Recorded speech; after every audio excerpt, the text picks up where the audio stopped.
If I could get everybody to take a seat, please.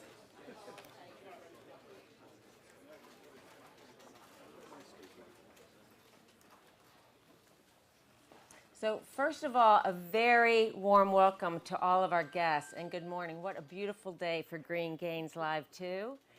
It's like Christmas for me and my dogs. Thank you for coming.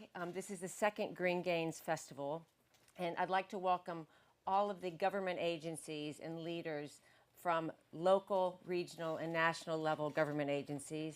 So many of our customers are here, private landowners, the charities like the Wildlife Trust, Wildflower Trust, Bumblebee Trust, organizations, Kew Gardens, Cambridge University, and so importantly, our colleagues from Ground Control. There are a huge team of like-minded individuals that work at Ground Control that care deeply about the environment, about biodiversity, and about nature. And we have wonderful biologists, ecologists, biodiversity specialists, and environmental sustainability specialists here to lead you on tours later on. So very warm welcome. Thank you so much for coming. And we are streaming live on LinkedIn and YouTube. So for our virtual audience, thank you so much for tuning in this morning, and we'll be taking questions from you throughout the first part of the morning, and then we'll have Q&A for those lab participants and those online at the very end of today's sessions before the tours commence. Okay? I was asked to have everybody raise their hands from different organizations. So if you're from one of the government agencies, could you please just throw up your hand? From Highways Agency? The water companies, housing associations, retail, property managers. So what's real, oh, and sorry, charitable trust, wildlife trust, wildflower, bumblebee. So what I love to think about is cross-pollination. So if you can think about folks you would like to learn from here, the name tags are supposed to be big font so everybody can see folks they might be able to connect with as we go through the day. It'd be wonderful that you can talk to like-minded individuals in your sector, or actually completely other sectors, about what they're doing. Virtually, we have DP World, Kier, Welsh Water, and BAM Nuttall joining us online. So what are we going to talk about most importantly today is how do we collectively, we're all here because we care about biodiversity, what can we do, learn, and talk about to really advance networks for nature conservation?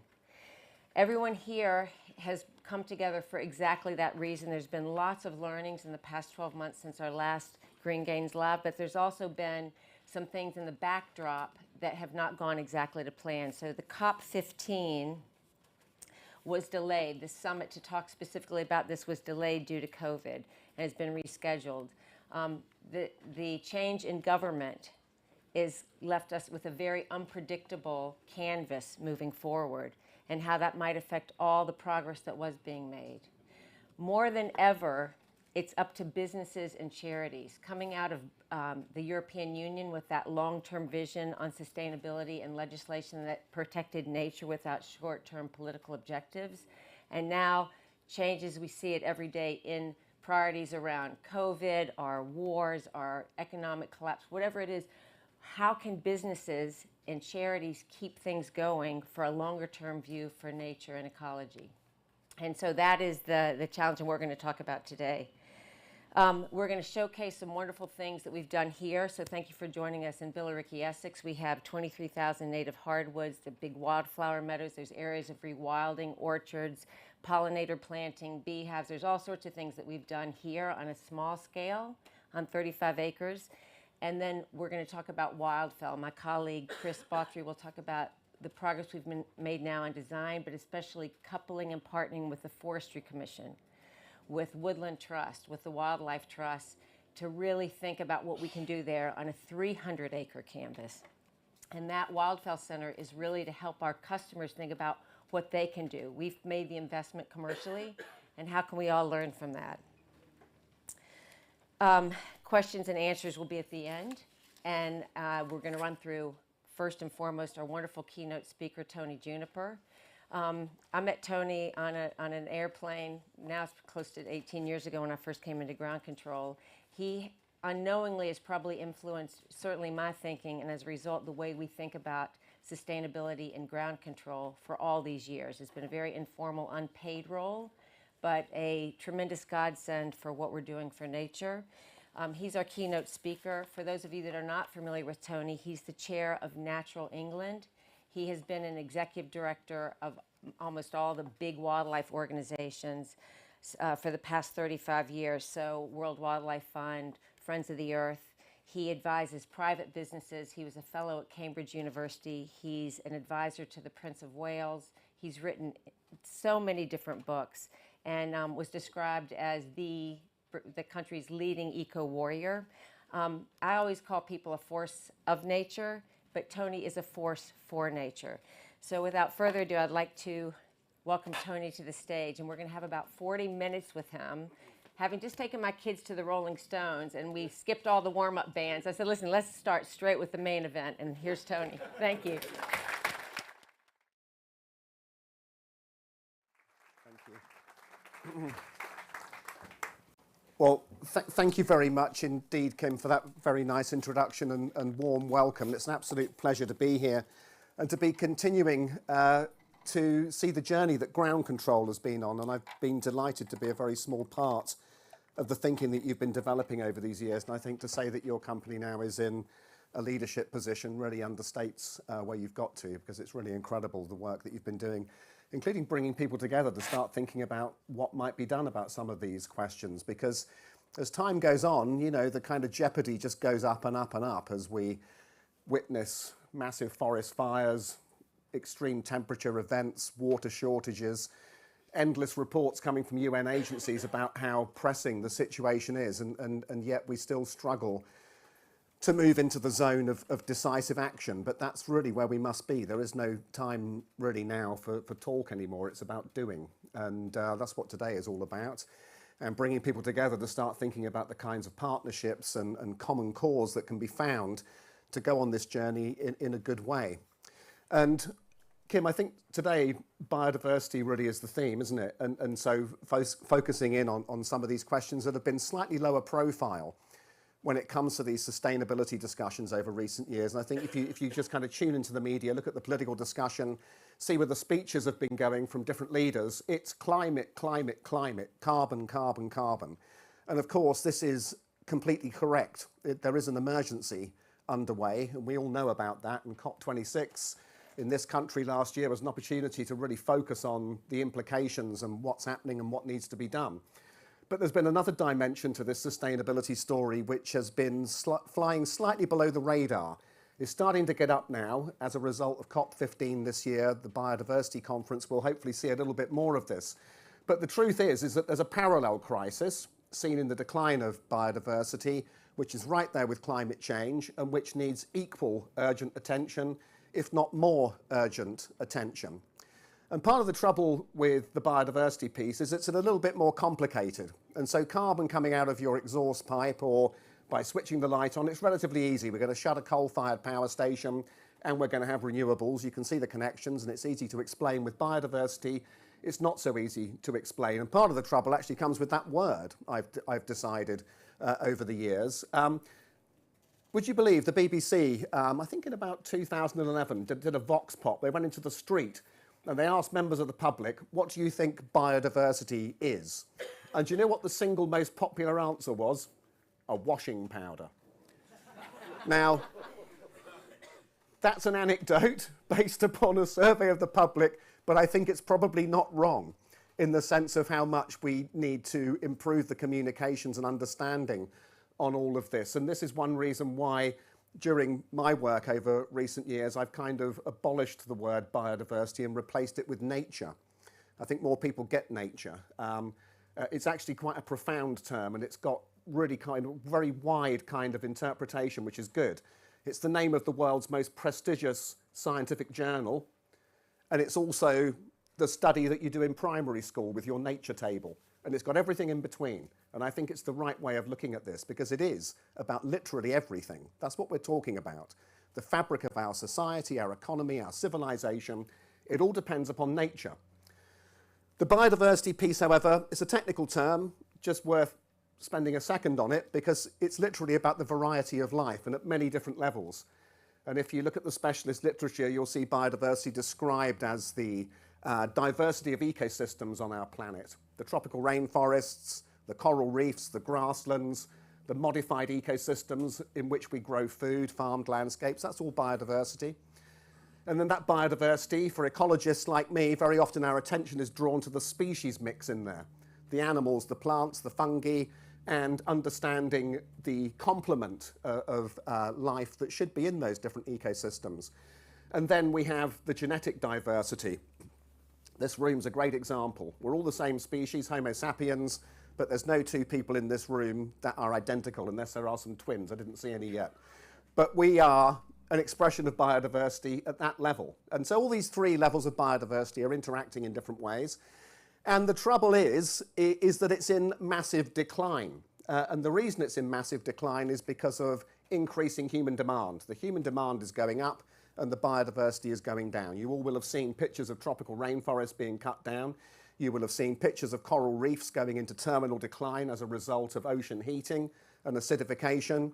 And you will have seen the ever-lengthening lists of species that are disappearing from so-called red lists compiled by the scientists. And all of this is a manifestation of biodiversity loss and, crucially, ecosystem degradation. These two things are going alongside each other. And the loss of abundance is one measure.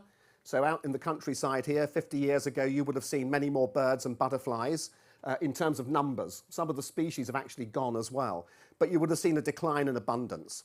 Across the globe, we're also seeing a decline in species as represented by extinction. You know, that's the end. Once something has gone over the edge of that particular point, then it's into oblivion, it's gone for good. And the extinction rate on our planet at the moment is ramping up very rapidly. You can see the curve going like this. It's difficult to measure, unlike tons of carbon, because we haven't even documented the wildlife that shares this planet with us. Probably 9 or so million other species. We've described about 2 million. We're assuming there's 7 million more there based upon what we think we don't know. That's how precise this science is. But based upon what we do know and the ones we're monitoring, and in this country we've got better data than anywhere, we can see it going down. And so the extrapolation from the scientists on this, there's a body called the Intergovernmental Panel on the Science of Biodiversity and Ecosystem Services. They're equivalent to the IPCC on climate change. They get less of a profile. Their name doesn't help either, actually. It's a bit like the biodiversity word. But they have documented a period of decline now that they are anticipating will lead to 1 million extinctions during the course of this century, and possibly more. Now, that level of extinction has occurred on this planet a few times in the past. The most recent one, this is the 6th mass extinction. There's 5 previous ones. If we allow this 6th one to occur, it will be the first time we've lost diversity on that scale on this planet for about 65 million years. So the last time that scale of biodiversity loss occurred was when an asteroid collided with this planet at the end of the Cretaceous era, marking the end of the dinosaurs and much else of life on Earth. So that's the level of the stakes that we are now facing on this particular emergency, which hitherto has been flying slightly below the radar compared to the climate emergency. And so, you know, you go into the political discussion, and we're having one right now. It's really interesting. Why should we save biodiversity? Why should we restore nature? Why should we be investing in this? Cost of living crisis. We've got economic growth. We've got to get back on track. Surely these environmental priorities, they're getting in the way of economic growth, aren't they? And therefore we must prioritise progress for the people above the protection or recovery of nature. That's how the political narrative goes. And unfortunately, there is still life in that.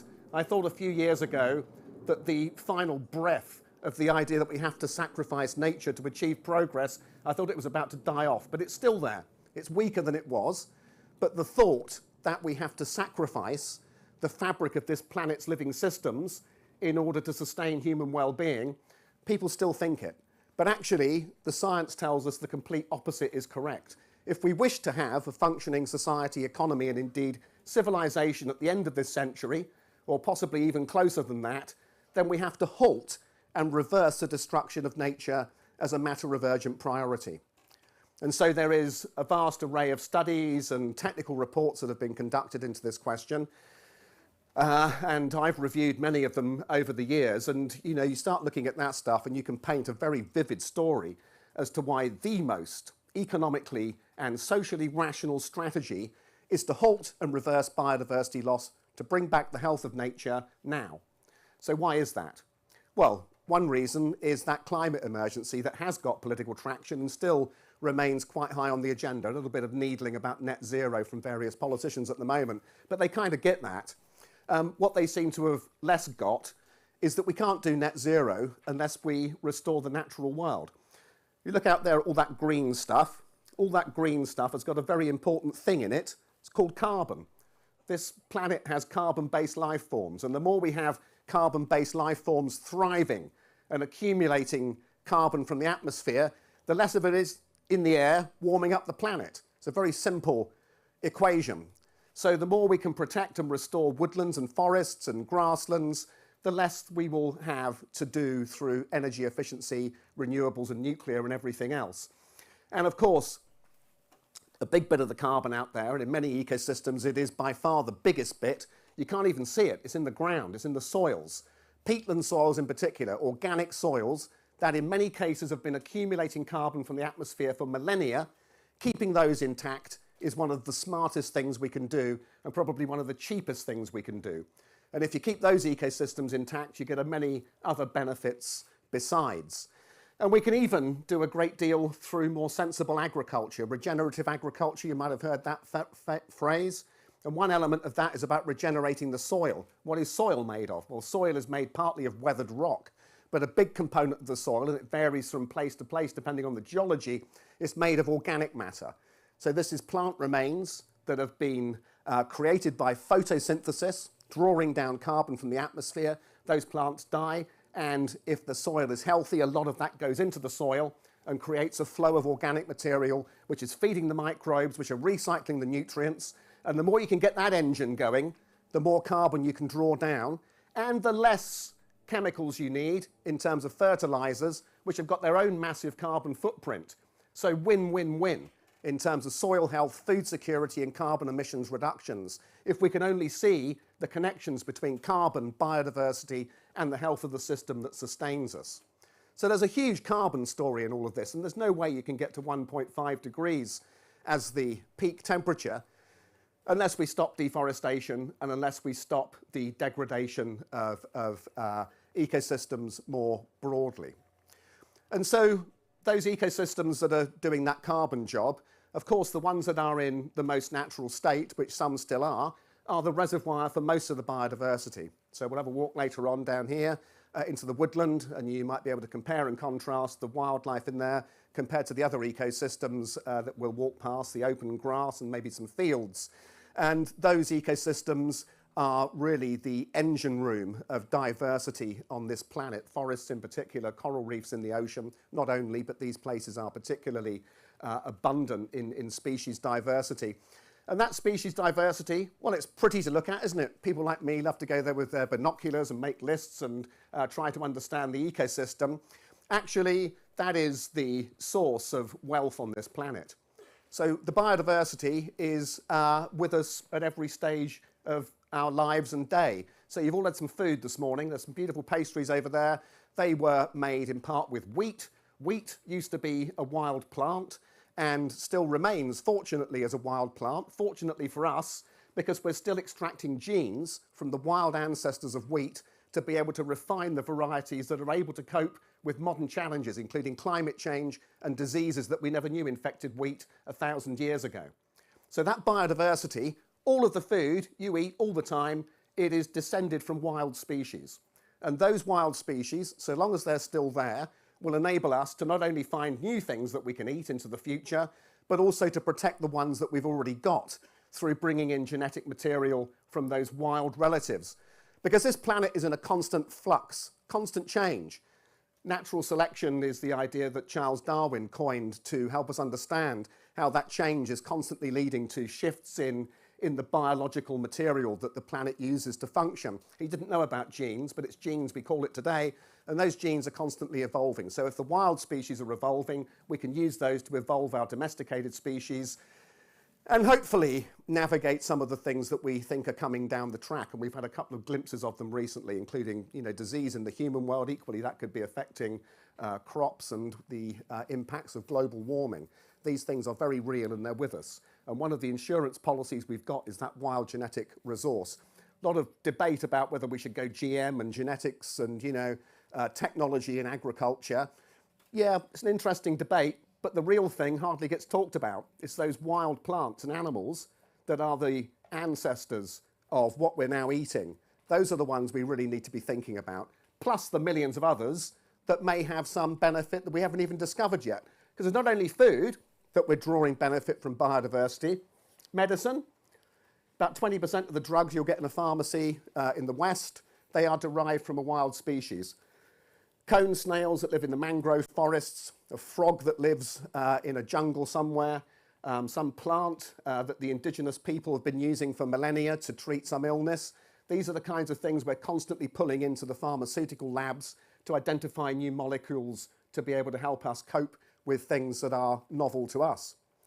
And then on top of that, on top of the food and the medical treatments for cancer, heart disease, anxiety, pain relief, you name it, on top of all of that are a series of design challenges that are now being addressed through looking at the innovations created by natural selection. One of my favourite examples is a butterfly I saw in a cloud forest in Colombia some years ago. It's a butterfly called the glasswing. And it's called the glasswing because this insect, when it sits down and opens its wings, you can see straight through it. It's got transparent wings. And the reason for this is to fool insectivorous birds that are hunting in the foliage, looking for something to eat. And this bird evading butterfly, its wings only work because there's no reflection coming off the surface. And the reason for that is because it's got a nanoscale structure on the top of the wing that means the light goes straight through, none of it's reflected, and the butterfly becomes nearly invisible. And this has been an innovation that people have studied with microscopes to create new coatings for solar panels that also have no reflection, thereby making them 10% more efficient. And there are literally thousands of examples like that. Natural selection contributing to welfare, economic benefit and security in the human world. And then there's all sorts of issues linked with the challenges of disease. And, we've just been through this pandemic. It had an origin in the natural world, and there's all sorts of reasons why we should be very worried about that. There was a paper in Nature a few months ago suggesting there's about 50,000 novel viruses out there we haven't described yet, which are potentially going to start shifting as the world warms up into contact with humans through the migration of different species coming into contact in ways they haven't done before. And that pandemic with COVID-19 was a result of a virus coming into contact with something it shouldn't have come into contact with, then jumping into humans. One pathway that's been described is pangolins being illegally traded from the rainforest, the jungles of Central Africa, traded into China for the illegal wildlife trade, coming into contact with bats, being collected for food, kept alive in the so-called wet market. The virus goes from the bat to the pangolin to humans. It evolved inside the pangolin, then jumped into us, causing then a pandemic that's probably going to cost us according to the University of Cambridge, between 25 and about $80 trillion over 5 years. This is the level of jeopardy we're running if we don't understand these connections. And of course, one of the things we can do is to keep nature healthy and to keep nature conserved in order to avoid this, because that pandemic is not the only source of disease impacts on the economy. You've heard of Ebola, I guess, repeated outbreaks of that linked to deforestation in Central Africa, with the jumping out of viruses from bats, which wouldn't normally come into contact with people, but the bats are being forced into these tiny remnants of forest where they're much more likely to meet people coming up to the edge farming there. And then you have the Nipah virus. This was a deadly one. Fortunately, it didn't get out of Southeast Asia a few years ago. This was bats again, coming into contact with pigs, where the land had been deforested. The bats were still using the landscape. Bat droppings going onto the ground, getting into pigs, getting into people, causing 70% mortality for those infected. That was a nasty one. Managed to dodge that bullet. SARS in 2003, 2004, that was civets being kept in cages, a kind of arboreal mammal, looks a bit like a cat. They were being kept, you go into the restaurant, I'll have that one please, live animal, take it out, kill it, cook it. That was the source of SARS in China. AIDS came from the bushmeat trade, the killing of gorillas and chimpanzees for meat, going deep into the jungle, coming into contact, blood contact through killing these animals. And then, of course, that became a global emergency as well. There's a load more of that sitting out there. And if we're not careful, we invite it in if we diminish the respect and health of our relationship with the rest of creation that lives on this planet with us. The interactions between different organisms not only help to suppress disease, also to suppress pests. We've become very used in our agriculture over many decades now to be seeing solutions out of bottles of chemicals, when in fact ecological solutions would help to cut emissions, restore nature, and actually improve food security.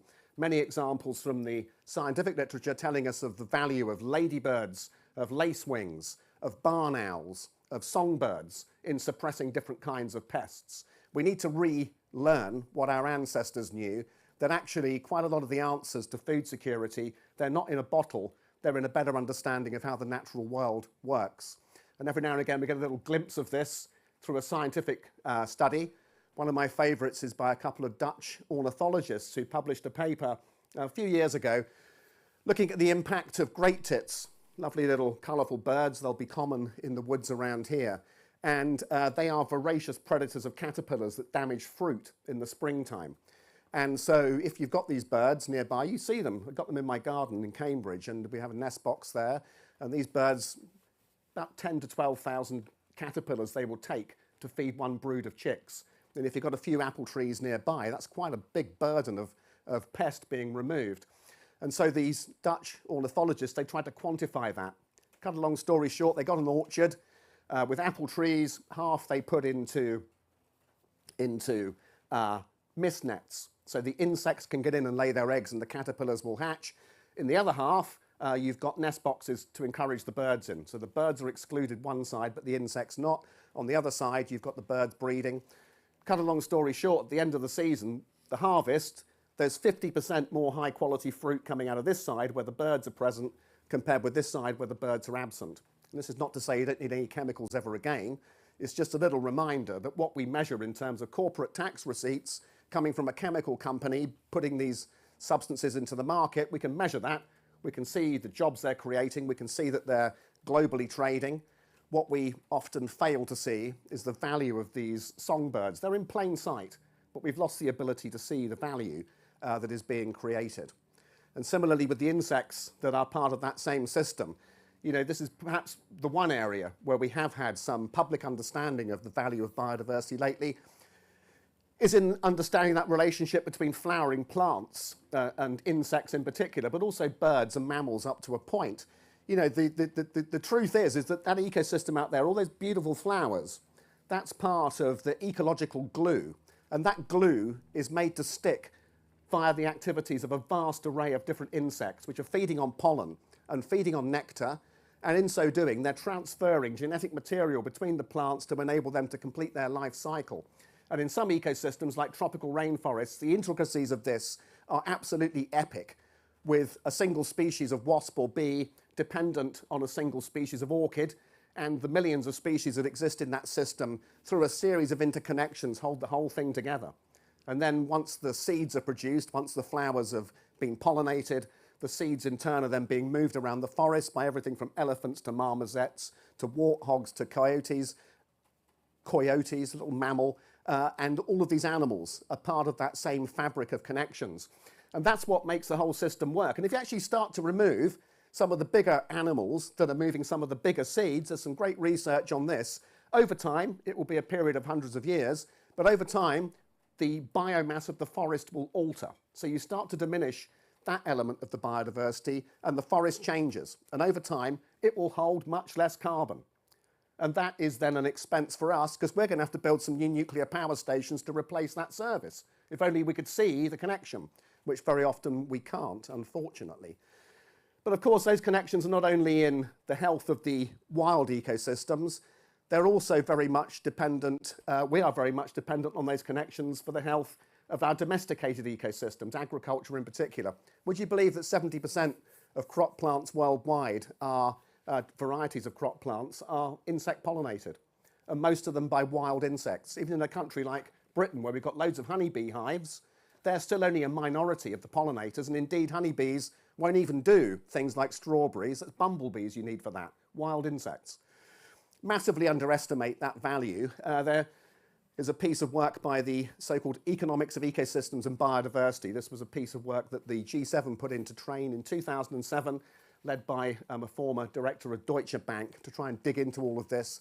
They started to generate a few numbers around the value of different ecosystem services, which is largely what I'm talking about. And they discovered that in the case of pollination, wild insects are adding about $200 billion worth of value globally to the economy in terms of food security. And so this is really quite a large number. And you know, some people say, well, how do you generate such a huge number? Surely these silly little insects aren't generating that kind of value. Well, if you start looking at a few examples of where that service has been withdrawn, that's when you start to see where they get those big numbers from. One of the examples I looked at was the case in southwestern China, where during the 1980s they had very heavy pesticide use to try and control various insect pests, and they killed all the bumblebees. And so now, nearly 40 years later, if you go there in the springtime, you'll find the farmers, the fruit farmers, climbing in the trees with a long stick with a feather duster on the end, moving the pollen between the blossoms by hand because the bumblebees have gone. That's when you can start to see the economic cost of removing some of these bits of the ecosystem. 20 fruit farmers needed to replace the work of one bumblebee nest. And we're destroying these things with absolute abandon, as though somehow this is of benefit to the economy and to human well-being. It is utterly the opposite. And even when you get beyond food security and the value of pollinators and healthy soils, the synergy between all of that and carbon, there's an even bigger thing, you may say, water supply. Where does the water come from? Well, here, I think we've become too used to thinking it comes out of taps and increasingly out of plastic bottles, unfortunately. But the truth is it's coming out of nature, all of it. The fresh water on this planet is a tiny little sliver of the total water. Nearly all of it is salt water. It's being recycled by ecosystems, starting with ocean plankton drifting in the surface of the sea, which basically seed clouds. And clouds is the main medium whereby evaporated and then condensed water gets moved around the planet. And then it's being recycled by forests back into the atmosphere, flowing into continental interiors. Much of the food supply of North America and indeed South America is sustained by the Amazon rainforest.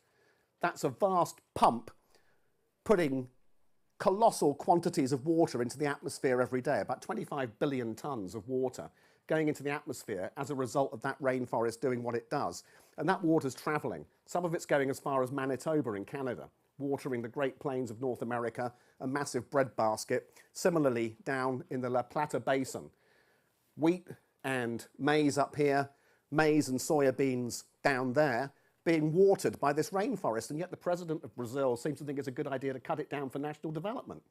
I mean, he may not care about food supply, but when he starts getting blackouts, which they have been doing in Brazil, as a result of the rainforest being cleared, there's less rain, there's therefore less river, and if 60% of your electricity is coming from hydroelectric dams, you have a problem. I have tried to explain. There is a connection, rainforest. It's not an accident. These two things are connected. Please try to understand that as you're thinking about food and energy security. We've been hearing a lot about food and energy security lately, haven't we? As if environmental security's got nothing to do with it. I'm afraid it's got absolutely everything to do with it. And the more we degrade the system that's sustaining us, the more we jeopardize the future of our social fabric. It's that simple. I mean, this stuff has been seen as like an environmental issue for all of my career. It's not. It's an economic issue of the most fundamental importance, and we need to start acting as if that were the case, because we have the science. And increasingly, we have the kind of collective social experience, don't we? That pandemic, which we've just been through, we now know at a kind of much more intuitive level, collectively, the value of nature to society. We've got a lot of data on this. We collect vast amounts of it at Natural England, looking at people's experience in the natural world and the extent to which we get psychological and physical well-being benefits. I saw a number yesterday which has been produced by some academics.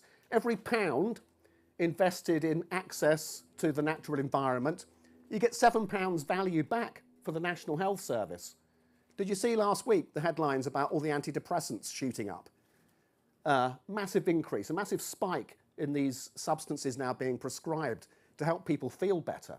And one of the reasons they don't feel good is because they don't have that balance of daily experiences which nurture the human spirit. And one of those things is nature.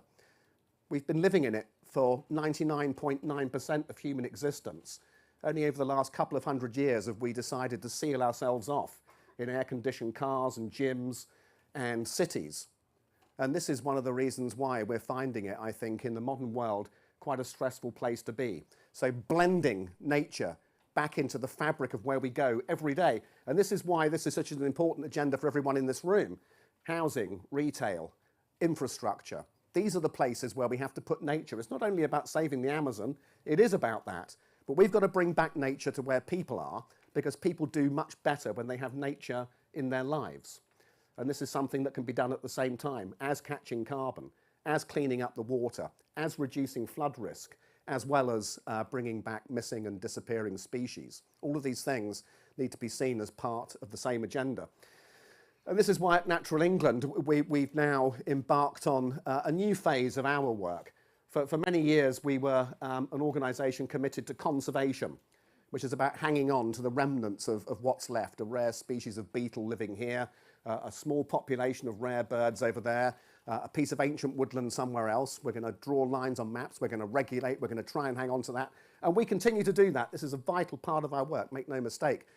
But now what we're talking about is nature recovery, because the simple fact is, if we want to do all these things that we know we need to do for our health, our wealth and our security in terms of food and the sustenance of infrastructure at a time of climate change and in terms of public health and water, we need more nature, not less. It's no longer enough to say what we've got just needs to be protected. We've got to push it back up, recreate the abundance, recreate the vibrancy of ecosystems.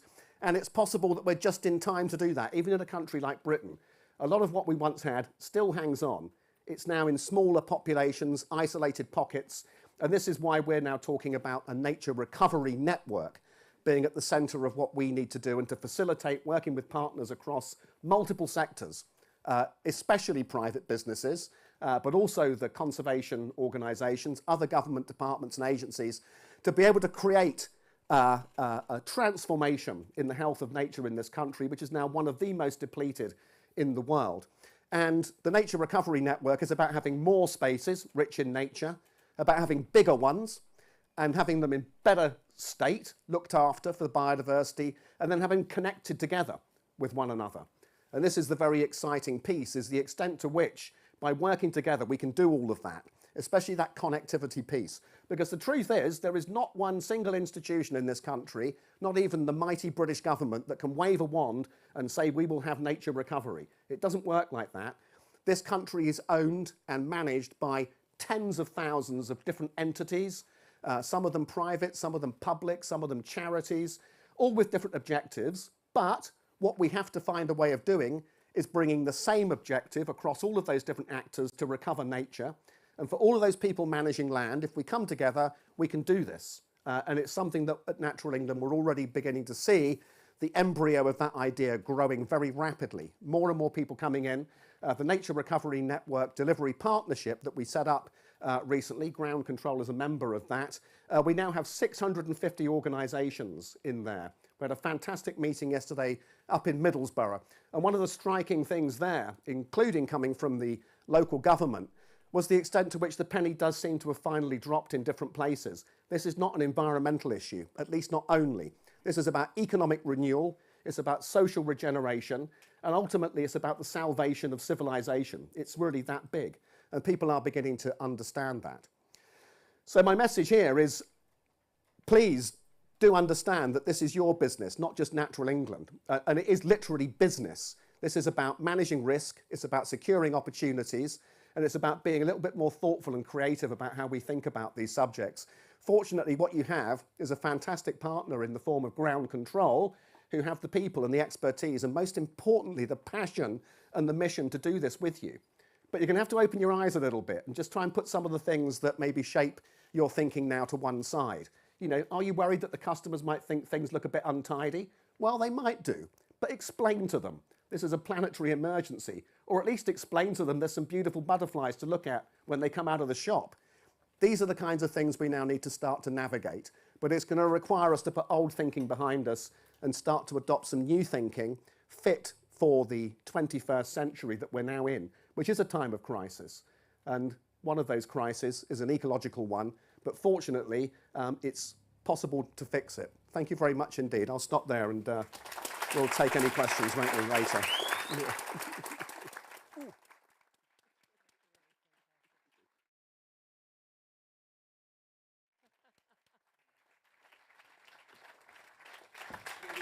Well, that is an incredibly hard act to follow. Tony, thank you so much. I recently met a wonderful wildlife vet who studied with Tony decades ago, and I felt this this tinge of jealousy to have been able, you know, how do you bottle this up and take these lessons everywhere? Anyone who's been with Tony when he has been lecturing, our businesses he's been a direct consultant to, but what a wealth of information, knowledge, experience, and to take all of that and boil it down into chunks that resonate with, I'm sure, everyone in this room, certainly me. How does nature apply to us, impact us? Why is it important? Tony, thank you. Pleasure. We are here as property owners, many of us, and how does ground control fit into all of this? Well, I mean, we make a lot of money cutting grass, to be quite honest. That's how the business started almost 50 years ago. Vegetation management, grounds management, and we have expanded into a bunch of different service lines from design and build, fencing, EV installation for electric vehicle charging installation, et cetera. But the bulk of the business and how we, you know, pay our payroll is based on maintaining the natural environment. While we're doing all that, we have been pushing for years to do that in a different way with our customers who own the land. And that has to be a partnership because we actually are just a supplier at the end of the day. But I see such a sea change that's extremely exciting and heartwarming because now all the messages Tony has shared today, how can we do things in a different way that is better for nature, not just the same old way, which is quite destructive and inhospitable for anything to live on. And so the next part of this morning, we are going to have panelists from Severn Trent Water, from Lower Thames Crossing, which is the highways agency, our very own Chris Bawtry, who's been with ground control for over 20 years, first as a landscape architect, then as running our design and build business up to 30 million pounds, and then retrained as a forester, and now does woodland creation and is the brains behind Wildfell and on the execution side. We have guest appearances from Make It Wild, Helen Neve, who is, I think, in the hospital, you know, prayers are with her, who can't be here, but she's beamed in, and also Liv Garfield, the CEO of Severn Trent Water, who is such a leading force. Tony's a great advisor to Liv. Ricky's here from that. So I'd like to welcome our panelists up on stage right now.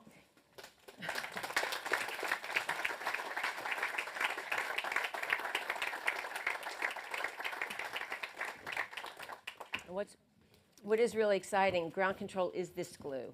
So we have the businesses that we run, but we touch 55,000 sites throughout the UK for our hundreds and hundreds of customers. And not only can we do the things they need us to do for health and safety to keep infrastructure running, but we can help advise them and work with them on nature's recovery. So I'd like to introduce Matt Palmer, the lead executive on the Lower Thames Crossing, who's going to talk about, many people don't seem to know about this incredible project to cut traffic on the M25 and have a cut through to the south of England to go over to across the channel. Ricky Dow from Severn Trent Water is leading everything on the environmental initiatives around the Commonwealth Games, and he's going to talk more about that, and Chris Bawtry. The theme of this project is, what does landscape managed for nature mean within your organizations? We're going to start with the pre-recorded insight from Liv at Severn Trent Water. I'm Nipah Garfield, Chief Executive of Severn Trent, and I'm so sorry I can't be there today because I know what wonderful work ground control does in this exact arena. Now, biodiversity is right at the heart of our strategy. We genuinely believe that for any business to get to net zero, then the other side of the coin is biodiversity, it's nature. So we say consistently as an organisation, what's good for nature is good for water. Now, I thought I'd share a couple of things that we're doing, not on any level other than just, I sometimes think other people's ideas help spark that magic idea for yourself. So the journey that we've been on and the ideas that we've come out with are as follows. So the first thing is that we're a proud regional employer.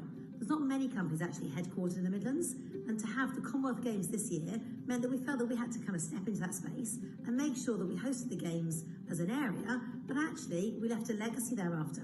And that's why we committed to work with the Commonwealth Games Partnership to create an ongoing legacy of 2,022 acres of trees. Now, see what we've done there, 2022, and we're well on track with doing that. Now, of course, that will create an amazing carbon sequestration situation for the future, as well as a wonderful amenity for the public.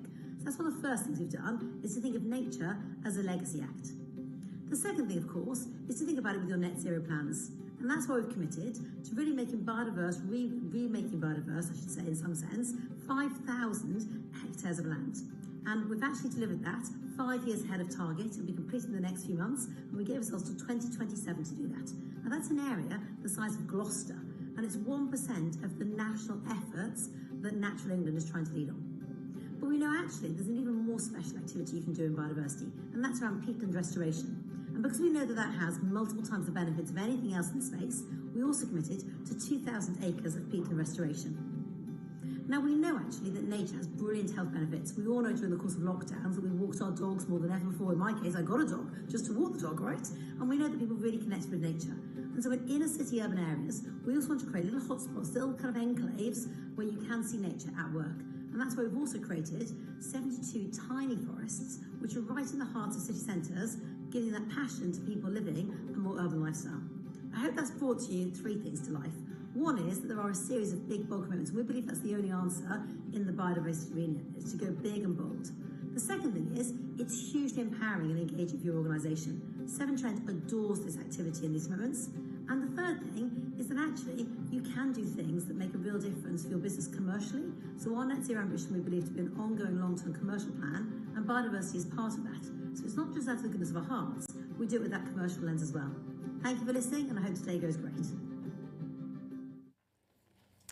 Thank you to Liv. Liv is celebrating her 20th wedding anniversary today, and selfishly chose that instead of being here with us, but we are delighted to have Ricky. Ricky, will you take about 2 minutes and just walk through the initiatives that you're managing? Liv touched on many of them, and talk about what landscapes managed for nature means to you at Severn Trent Water. Yeah, of course. So first of all, I'm Ricky Dallow, Forest Creation Lead for Severn Trent, and I work within the environment team, which for those who are based not in the Midlands, Severn Trent occupy from the Welsh border across to Leicester, from Gloucester all the way up to the Humber. So a good chunk of the Midlands and a bit here, there and everywhere. And 2 years ago, we made the pledge to work with the Commonwealth Games as the Nature and Carbon Neutral Legacy sponsor for that Games. Ultimately, the trees weren't in the ground by the time of the Games, so it's all about leaving a carbon neutral legacy going forward. So over the next 35 years, the 2,022 acres we will be planting will sequester all the carbon emitted from the Games, which is happening in T-2 weeks, 3 weeks. And the idea behind that is that it'll be the first one of its kind. And I know Paris and even Qatar World Cup, everyone's hopping on that bandwagon. So all of the work we're doing, along with the Commonwealth Games around their carbon baselining, is the first of its kind, and it's being pushed forward across here, there and everywhere as well, which is great. Ultimately, that is covered on larger tracts of land, so it's 2,000 acres. For those who work in hectares, it's about 818 hectares. That won't happen within inner city areas. So what we looked at is how can we engage with communities, particularly those which are socially deprived of green spaces, in and around Birmingham or other city centres within our region, and understand where can we work with them where they haven't got acres and acres to plant trees or do any other biodiversity improvements we may do. So we looked at the tiny forest schemes. So those who aren't sure what a tiny forest is, it's the same size as a tennis court. It's a perfect example behind you over there as well. And the idea behind that is it's based on the Dr. Miyawaki method. So all you need is 200 metres squared, 600 trees within that region. It's all focused around community engagement, community monitoring. What are the benefits of those tiny forests? So our Commonwealth Games target, if you like, is to make the Games carbon neutral, but actually trees as Tony said before, so much more than that. So we're looking at biodiversity. So what biodiversity improvements will we see in these little tiny forests, which are kind of like forest schools? So we've planted 72 across our region in schools, community groups, scout troops, anywhere. Looking at mental health and well-being. How can we allow children in to look at forest schools? How will they understand nature going forward? And hopefully, well, I know a lot of them are eco-warriors now, and hopefully pushing that and looking after these forests as well. So it's very much a combined approach with ground control, with our partners at Earthwatch as well, to make sure that these are happening and we're not letting anyone kind of be neglected by the Commonwealth Games programme. So that is, in short, what our forestry ambitions are. But wider than that, as Liv said, we're targeted to, we've already exceeded it, the 5,000 hectares of biodiversity improvement. That is based on what land's available. So that could be peatland restoration, could be wetland, could be tree planting. Ultimately, it's what's right for that environment as well. So we've got a whole host of teams. The idea with Liv saying that go big is probably the best way, mainly because I wouldn't be here if she didn't say go big. But it's making sure that bringing resource, bringing the supply chain along with that, and working with pioneers like Ground Control who've got net zero plans similar to us, and working together to make sure that the landscape is recovering and it's working what that landscape is currently doing in line with your objectives as well. So That's fascinating. Thank you so much, Ricky. Next, I'd like to have Matt Palmer talk about the greenest road ever to be built. Yes, so hi, I'm Matt Palmer. I'm the Exec Director for National Highways, looking after Lower Thames Crossing. I must admit, it could be a very hostile gig, this, a road builder. And so, just a little bit on Lower Thames Crossing. As Kim says, it's to alleviate Dartford. It's the largest road project since the M25. Historically, we haven't done roads very well in this country. We could all list off sort of Twyford Down and a number of other great projects that have completely looked at one side of the dimension, the economic side. So my challenge is to try and pragmatically take what is an economic project and take Tony's words, really. How do you be creative and do the broader thing? I'm so glad, Tony, you said we can talk about nature rather than biodiversity, because A, I struggle to spell it, and B, I've always wondered quite what it is. So how do I balance nature and deliver a 23-kilometre road, £8 billion worth of investment? And it's a journey. These are long established projects that take a long time to deliver. We've been around designing this for 10 years at least. We've got another 10 years before it comes to fruition in terms of open. And so what we've done through that time is work with partners really to try and understand what we need to do. And I think, I do think the world is changing. I think 10 years ago, certainly the project I'm on and projects other people are on would have been talked about cost and time. And nature might have been there as a sort of footnote. It probably wouldn't even be a footnote. I think we're now at a slight tipping point. I think people are talking about it.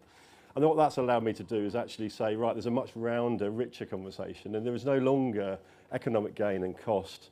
There's economic gain and cost, there's carbon, and there's nature. And we're talking about that much more generally. So not talking about carbon, but I suppose then talking about what we're trying to do on Lower Thames Crossing. And we recognise that road builders don't have a good reputation, so we're trying to prove that we're different. So the first thing we've done, we haven't even got planning permission for the road. We've gone out and bought a farm, which is an interesting story in itself, down at Brentwood, so 10 miles away. We've got 100 hectares of land, which we're going to start planting up this year. And we'll carry on through planning permission for the road, but we'll get that into service. We're a public open space, and we're working with Forestry England to sort of out to consultation really to understand what the community wants, etc. So that's the first piece. Then overall we'll bring on about 1,000 acres of compensatory or mitigatory planting, also land. About half of it's public access, so trying to deal with this, how do we get greater connectivity, so how do we do that sympathetically? And I have to say, that on that journey, and certainly the journey I've only been on the project for 2 years, and in that 2 years I've seen the real benefit of sort of working with partners, in particular Natural England, actually, if I'm honest. They've pushed and encouraged us down avenues that we wouldn't have gone before. And so it's about having, creating fertile, creative teams that will listen and follow the journey. And that's hopefully what we've done. Now, we won't be perfect. We've got a long way to go, and we want to be with partners like Ground Control, etc., who can help us, go further on this journey. This is not, we've got to a point now, as I say, with 1,000 acres that we're going to start looking at planting up, etc. But there'll be more we can do as we go forward. More generally, just sort of a footnote first, sort of national highways more generally. So Lower Thames is part of that, but it's the largest project. National highways more generally is looking at how does it go to positive gain in terms of biodiversity over the next 5 years, etc. Really interesting challenge. Again, it's challenging us in terms of how our operations think, how our projects think. And again, we haven't got the answers, but we want to go on the journey. We're trying to go on the journey. It's fascinating. Thank you so much, because I just looked at the YouTube or the website videos and plans for this, and the road is quite extraordinary. You should take a look, not only on the scale of the infrastructure, but that there's bridges for nature going across the Lower Thames crossing. It's going under the Thames. Everything they're doing to try and mitigate negative impact on nature, but also put things in place for positive impact on nature. And it's extraordinary, and I hope it all happens as the plans currently look. So thank you for sharing that. Chris and Philip and I, when we launched the Evergreen Fund, and we were looking for landowners, because we made a commitment as part of this 5% of our profits going into green carbon reducing technology investments, along with 100,000 pounds a year for tree planting. We thought all of our commercial customers would just open the doors and say, yes, plant here, and it was super tough. So then we had to look a bit further afield, and we met Make It Wild, Chris and Helen Neve up in the Yorkshire Dales, and we helped them with the super hedge. But Helen can't be here today. She's supposed to be on the panel, but she's sent a video message to talk about that project. But it's an example of a private landowner who has a commitment to do things to support nature. And they've just had wonderful inroads. So over to Helen now via video link. I think that supporting biodiversity is one of the most important things that we can do as business people, as entrepreneurs, as custodians of the land. We are in a climate and ecological emergency. We're in the 6th mass extinction. And if we don't look after biodiversity, there is no future for us. Some of the things we're doing at Make It Wild to support biodiversity are protecting our ancient woodland, planting thousands of new trees, digging ponds, putting up bird boxes. We have a rewilding section, about 60 acres under rewilding, where we have belted galloways and Exmoor ponies, and they have supported the return of all kinds of wildflowers, which in turn supports insects, which are fundamental to our ecosystem. And really, Make It Wild was set up for this very thing. It was set up to bring nature back. So it's absolutely fundamental to everything that we do.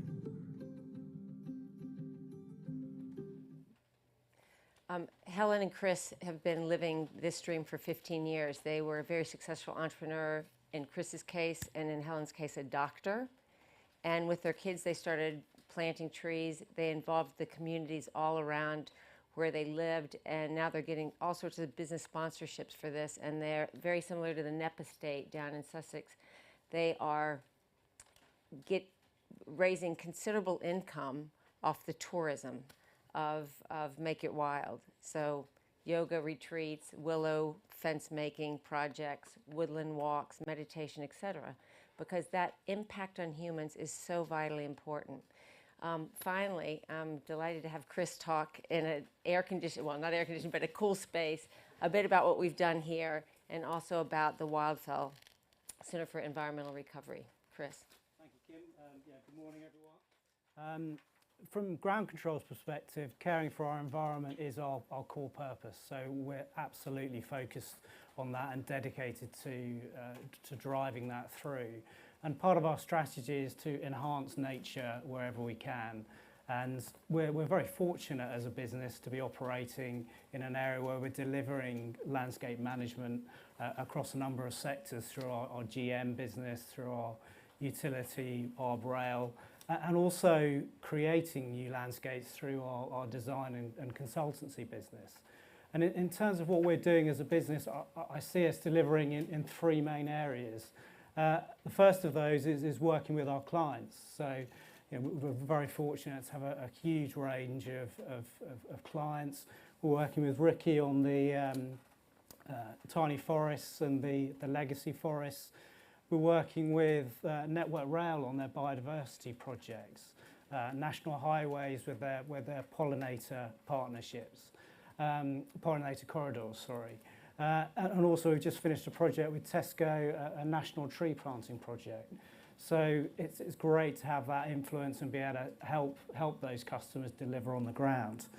We're also, as Kim mentioned already, we're investing through our Evergreen Funds. So Helen and Chris's Make It Wild was an early investment.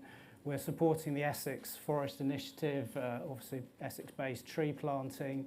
We're working with the Cotswolds National Landscape and also supporting Highlands Rewilding, two really fantastic projects up in Scotland. And the third area is what I call our own projects. So it started off with Little Cowbridge Wood and Little Cowbridge Grange, so 35 acres, 35-acre site where we're really focusing on green gains. We've got our 22 acres of new woodland that we've created, but also really looking at all those opportunities for biodiversity, or should I say nature recovery, around the site. And also sort of really excitingly is our flagship scheme up at Wildfell. So the 300-acre site that we launched this time last year, which is our centre for environmental recovery. And just to give you a quick update on where we are with that project now, we're finalising our designs for the scheme. So we're looking at 120 acres of woodland creation, so new, predominantly broadleaf woodland. We've got 100 acres of habitat creation, so looking at really building on the biodiversity and delivering biodiversity net gain in a measurable way. And also bringing the 55 acres of woodland, existing woodland, back into management. And in terms of progress, we've just completing our baselining at the moment, really important. So for habitat, protected species, for pollinators, for carbon, for soil health. So really establish where we are at the moment so we can show the progress that we make. Also, we've started off actually planting some trees. So we did our COP26 very imaginatively, planted 26 trees in our first avenue. And then we've also planted, in conjunction with one of our client partners, Briggs Equipment, 750 metres of new native hedgerows. So we have started on the ground, and then we'll be rolling into the autumn where things are really going to kick off in terms of getting the deer fencing infrastructure in, getting seeding done, first phase of tree planting, and pond creation and hedgerow planting. So a really exciting sort of build up to getting schemes on the ground and demonstrate different techniques of achieving this nature recovery in reality. That's fantastic. I mean, along with, Chris listed a long list of things he's involved with within ground control. There's also the nature partnerships and the farming clusters that he's involved with those networks. So there's so many points of contact. With Chris and Philip and I, we have were weekly meetings when we launched the Evergreen Fund, and now they're monthly and occasionally around updates. But for years, we sat on the ground control board talking about revenue, like what are we making, what are we getting paid, how are we growing, and now we talk about, okay, how much are we spending? And it's so exciting. There are even more exciting conversations on what we're investing for nature. We bought a 300-acre farm that, wasn't inexpensive to do, but also all the investments that we're making to plant trees for others on other pieces of property, along with what we're doing there, and it feels great. This is a very diverse panel in that you have, we are a private commercial company. We're privately held, and because of the values alignment, we can do whatever we decide to do. With Severn Trent Water, there's a wide range of shareholders, and they have different pressures. A government agency, Helen and Chris. So there's a wide range of people, but all looking towards the same things. I mean, I talked to Tony on Monday. I said, what are some good questions for these panelists? And he said, when you're designing something from scratch, so this is a question for Matt, how can you really think about nature in a different way? We're all trying to reverse engineer, like what can we do to mitigate damage that we're doing? I mean, when you're starting from scratch, what can you do? I mean, I think it's really interesting because I sort of alluded to it earlier. This is a long stand. These projects take a long time, and priorities wax and wane through those. You know, governments move on, etc. And what we need to do now, and I think we were at a point in the country where the awareness is such that we can have carbon and nature can be prioritised at the top of the sort of, no longer is it sort of triangle or a, whatever you want to show. We've got multiple things we need to prioritise. That said, I do think Lower Thames Crossings have done a good job of actually migrating itself to prioritise nature from having started on a very much an economic grounds. So that would be my sort of key point. It's about how you maximise, you make sure you've got the priorities right at the start. But then actually, what are we doing? So 23 kilometres of road. This is not an insignificant road. It's 3 lanes in each way. It's 60 metres wide. It's quite a scar. And so we've stood back and said, okay, so how do we first off minimise carbon? Well, the way you do that on a big road scheme is you pick the material up you need to move out of the way, and you keep it on site, so you keep it close. So actually, of our road, 80% of it is below ground or behind bunds. So what that then does from a nature perspective means, A, you can't see the road. We are often criticised actually for not showing true photographs or portrayals of the future of the road. The reality is you can't see it. And by the way, when you drive down it, you can't see off it. So it's not, this isn't built for the drivers. It's built for the community around it, built for nature around it. So you won't get to see the Thames. There won't be lovely views. What you'll get to see is bunds, pretty much, as I say, 80% along the way. We only go above ground twice, where we go over a railway line and over a river. That's it. But that then allows you a huge opportunity to then do really interesting stuff. And the bit we keep on pushing at is how do you work with partners to do the right thing in the right locality. And we've done everything, and we are doing more. So through Thurrock, we're picking up landfill sites and planting those in conjunction with Thurrock Council. Down in the southern end, so towards the Thames, we end up with lots of material coming out of the tunnels itself. So we're trying to restore some of the historic views that you would have had along the Thames back in the sort of 15th century before London put all its landfill down by Tilbury. So we're creating, I was going to say dollops, it's probably not the right term, small hills, so let's say, but they're 20-metre high hills which will afford you views down the Thames and across to the Ramsar site, so an area of, importance to birds, etc., and wildlife. And then so that's sort of, I'm talking very much about nature, but then again, you go, how can you map your engineering to be better? And again, we were challenged very early on about actually is a tunnel or is it a bridge? Well, actually, a tunnel is much less impactful. Downside of that, of course, it's heavy concrete, more carbon. So we got a challenge on carbon. But we ended up extending the tunnel to really miss not just the Ramsar, which is where the birds, with the designated area the birds land. Birds don't land just in the designated areas. So the associated land, we've pushed the tunnel way up the hill, so almost a kilometre up the hill, to avoid that sort of that impact. And it has benefits from the community, etc. But so engineering can be used to do the right thing. And then the last bit you mentioned, we've created these 7 bridges, or I get confused between is the tunnel a bridge, a nature bridge, but we have sort of 6 of these large crossing bridges. The largest being 80 metres, which is all about connectivity between existing woodlands. And it's probably the best we can do.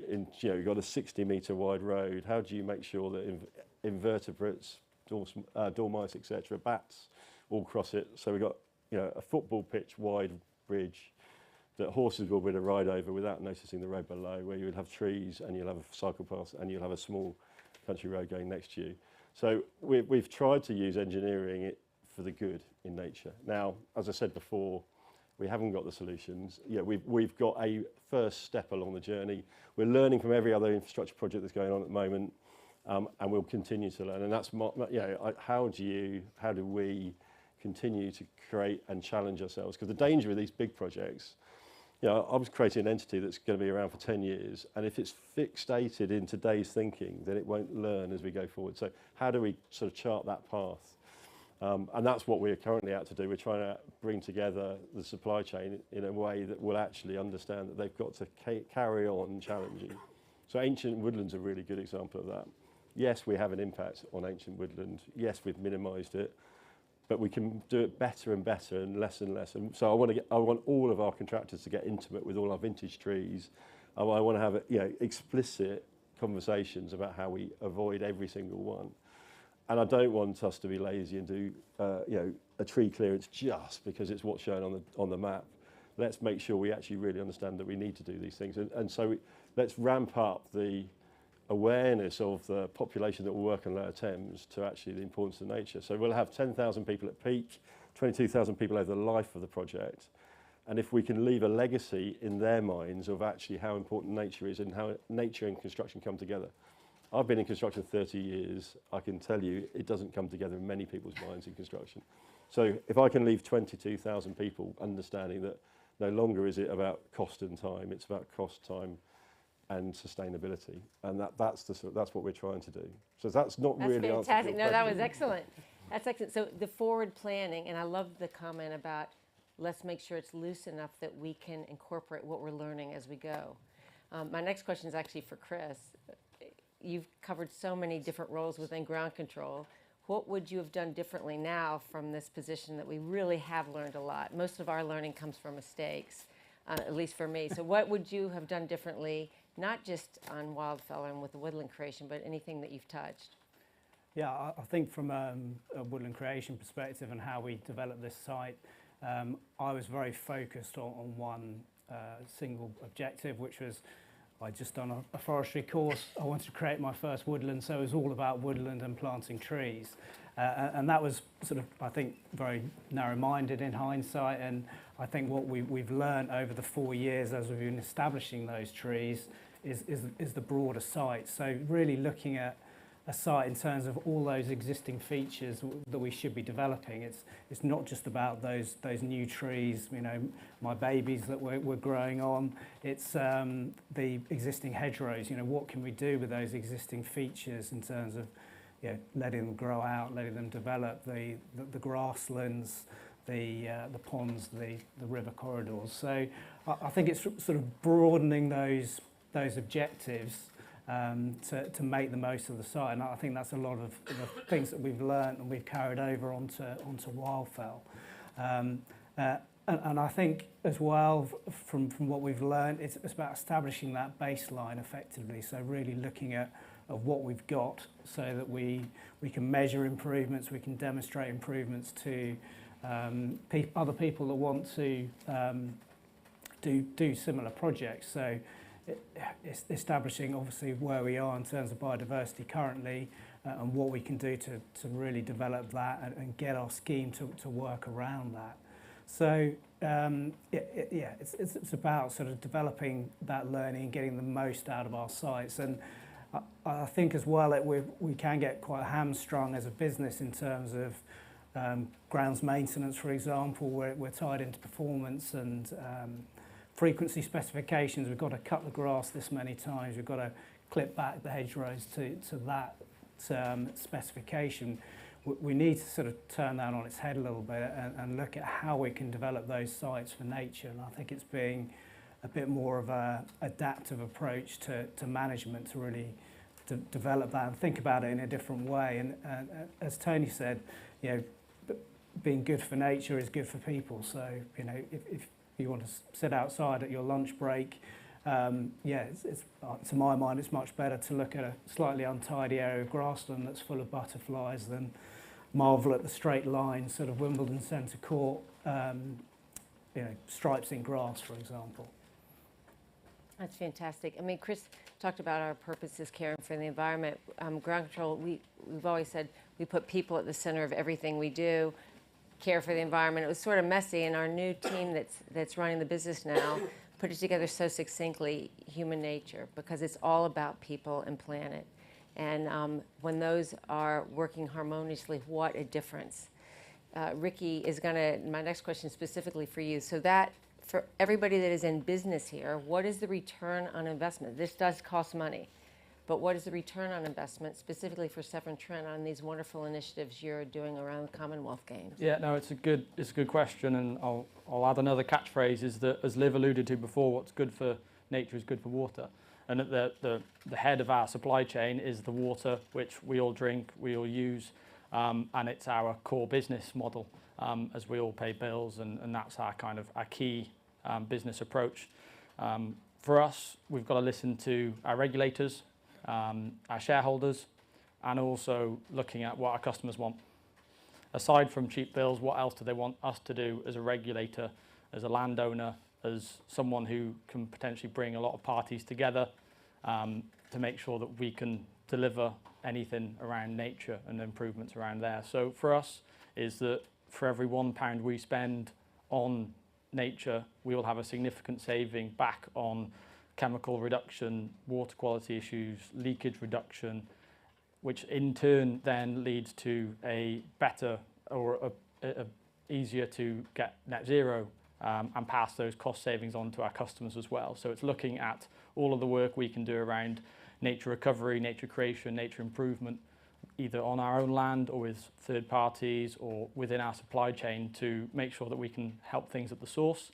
So with that is that we've launched with Anglian Water a Get River Nature Positive scheme, which looks at why are rivers not reaching good ecological status, and ultimately we are a contributing factor to that along with other landowners and users of that. So to understand improving those river quality, one, will have a great impact with our local communities, as we're an organisation very similar to some here who never really get a great good feedback, and they always speak to you when they've got a complaint, and it's trying to change that view of companies along that sense, but also creating 50 kilometres of Baven River quality across two sites within the Midlands to start that getting that stuff sorted. And hopefully by making these big bold pledges alongside other organisations, we can help start that investment, that drive, similar to what Tony said, is that this is happening now, whether we like it or not, it needs to happen. Other ways we've looked at doing it is working with other partners and understanding that our core business is water. When it comes to the environment, it comes to air quality, everything else, it's engaging other people to make sure, so for example, our tiny forest and legacy forest project, our job was to make it carbon neutral. Carbon neutral was the clue in the name there, but actually there's potential other income streams, revenues, capitalisation on opportunities, looking at things like air quality, similar to what Tony said before, around £1 spent equals £7 reduction in mental health costs and that sort of thing. So to understand what you can do as a business and an organisation, and with that is that we are doing a natural capital survey on our whole estate, which is around 50,000 acres, to understand what is our land, what are we doing with it, what are the opportunities here, similar to what Chris is doing at the Wildfire Centre, is to understand how can we add value to our land holdings, many of which are around reservoirs which are hugely populated, but particularly with the weather like it is today, to understand how can we add value to people and showcase that Severn Trent, yes, it's a water company, our core business is all of the infrastructure which the lovely Victorians put in way back when, but there's so much more to it than that. So it's looking at the bigger picture of how could you capitalise on potential income streams, may that be through the Forest Commission or private investors, or with the change in tide of ESG and what investors want to see from companies, it's capitalising and listening to people what they want, and with that will come opportunities as well. That's fantastic, thank you. I'm going to answer the question I just asked Ricky for ground control. When we do the right thing around purpose-driven business, so whether that's investment in our people development, mental health initiatives, biodiversity and nature, tree planting, the Evergreen Fund, whenever we do the things that we love to do, because they feel good and they feel right, the return on those investments are enormous, and they're enormous in a bunch of things. One is we're able to attract the very best people. We punch so far above our weight in attracting world-class talent to join a little landscaping company based in Billericay, Essex. I mean, go figure. So and again, everyone that's here today, thank you for joining us on this journey, but it has made all the difference to focus on purpose over, practice. And the second thing is, and is just as important, is our customers. We've only ever won work on price for years and years. I mean, this business is running almost 50 years. We won because we were the lowest price provider, including our customers in this TP and online today.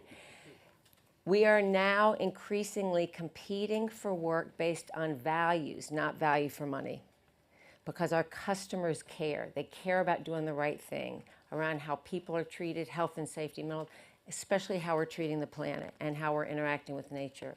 And what a sea change and how exciting. So this is like, you know, preaching to the choir. It truly is, because everyone here, we're already aligned on this stuff. So how do we get more of this out into the wider world? And it's forming exemplars. So we do our little bit here, what Lower Thames Crossing, the Highways Agency, not only on that project, but with the Pollinator Pathways, Severn Trent Water, and many of the other partners in the Environment Agency are really fighting the really good fight. Tony and all the wildlife trusts, the government agencies, for everyone just to raise the volume about what they're doing and then do the cross-pollination. So thank you so much, wonderful panelists. I have sat through American baseball games. I want everybody to stand up, stretch your legs. You know, it's like the Mexican wave. Just stretch your legs. We have 20 more minutes with mapping to show how these networks for nature can come together. And we're going to focus on one county, true to our hearts, Essex. So I'd like to thank our panelists again. Warm welcome. Round of applause.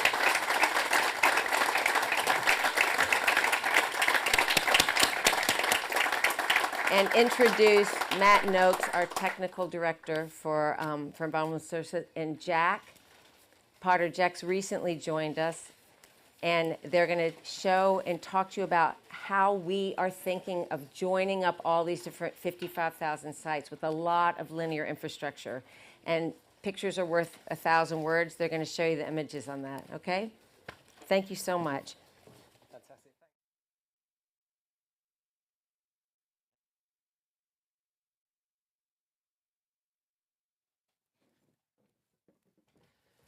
Hey guys, thank you. We are super excited to have this slot just to share with you really what we believe is possible and actually bring that to life through visual aids and mapping. And we've got the clicker here, and we're going to refer to the screen quite a bit, because actually bringing this to life is so important through visual images and stuff. But actually, what the important message here is today is actually, let's click through. Not working. There we go. What the important message here today is actually we in this room as businesses and organisations can lead that change. As we've heard from the panel and Tony, we can make a difference here and how we take this forward. It's just catching up. So I think there's 3 takeaways I want to take away from here today. The first one is actually how there's an increased sense of purpose of how we can come together and contribute to nature recovery, but at scale. At scale is the big part here, and actually how we connect there. Also how theoretical modelling can help give informed decision-making about what we do on our sites, but also the impact of that beyond the site boundaries.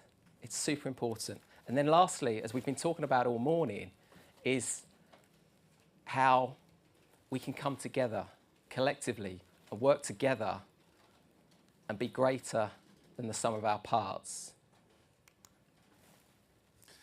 Thanks, Mark. Yeah, so I mean, everyone knows that the nature agenda has been shooting up in both public and sort of private, government sectors, and we've seen paper after report after study telling us what we need to do and how to achieve that.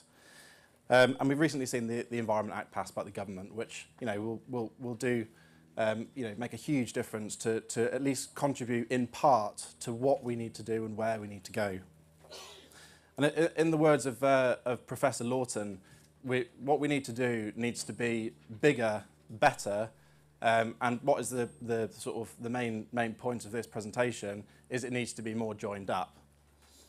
So local authorities will be sort of muddling through this as part of the Environment Act, that they'll be required to sort of generate these local nature recovery strategies. And there's different ways of doing that. There's different models which can be used to sort of identify where action needs to be taken at a local scale and a national scale. And just to give you a few of those examples, there's a model called Condatis, which looks at quite a big scale, and it looks at sort of species flow across a landscape. So it looks at sort of species going north, south, and east and west. And quite a few people use that to sort of look very, very high level at, you know, where our most important corridors through our landscape are. Another method which is quite often used is looking at sort of grid squares. So you take a given grid square, you look at, you know, how much woodland's currently there, how much grassland's currently there, and if it's higher than a certain percentage, then you can say that that area is strategically significant. It's a bit clunky, but it works in some instances. And my favourite one is Beetle. So it does stand for something, but I won't pronounce it because I'll probably forget one of the letters. But it's been sort of coined and promoted by the Forestry Commission, and it looks at a really sort of granular and high resolution, a really local level, but it can be sort of multiplied and scaled up to national level. And that sort of looks at species mobility, look at, you know, taking core sites, so our most important wildlife sites for different broad habitat types, and how far a species is likely to travel from that into the wider landscape. So we're here today at Green Gains Live in Essex. And you've heard lots about what ground control are already doing. So, you know, there's Wildfell, there's Little Cowbridge Wood here. And what better a place than to sort of emphasise and sort of give you an example of how this model might work than Essex itself. And we're just going to set the scene of effectively what is possible.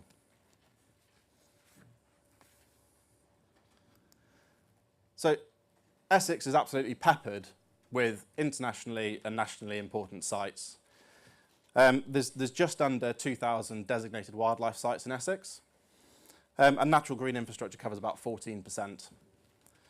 And these sort of fragmented remnants of habitat we're going to refer to as core habitat in this presentation. And these are the sites that we effectively need to expand and build on to allow them to sort of overspill into the wider landscape. A common thread running through a lot of the literature and studies that have happened in the last couple of decades is that everything needs to be more connected. That's what we need to actually do. And that will enable species mobility between sites. It increases genetic gene pools, which in turn effectively increases the resilience of the landscape. So this is where the exciting bit comes in, and this is actually where the real journey begins for people here here today. This is all of our sites that we have an influence through customers and clients. 1,500 sites here in Essex, which is phenomenal. And you can see the distribution spread. That's spread across 70 clients, across all sectors that we work in. It's just phenomenal. And of course, the variability of the opportunities do vary based on the size of the site or the location of the site. But ultimately, there's a huge footprint to start to build this community and how we can come together for a greater good. But let's go further on to that, and we start adding on the road networks. And this is the road networks and the infrastructure at highways level. This isn't looking down at local level. We add on the rail networks on top of that, and you can see how they're starting to permeate and navigate and really transcend through the landscape and connect these habitats. We add on the waterways as well, absolutely.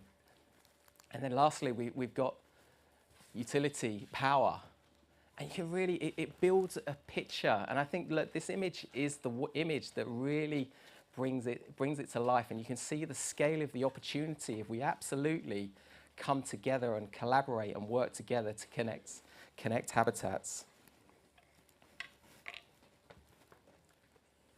Interestingly, and this is interesting, I'll go back to the core habitats here that Jack mentioned earlier. Over 80% of these sites sit within 400 metres of core habitats. Let's make those connections, enlarge those connections and make it more joined up.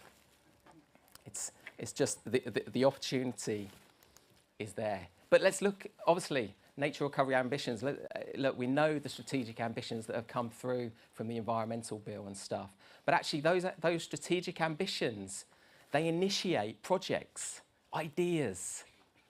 And we've been involved. And just to outline and build on some of the conversations that Chris and Kim have highlighted here, look, we've been working on the Essex Forest Initiative, which is to plant 1 million trees.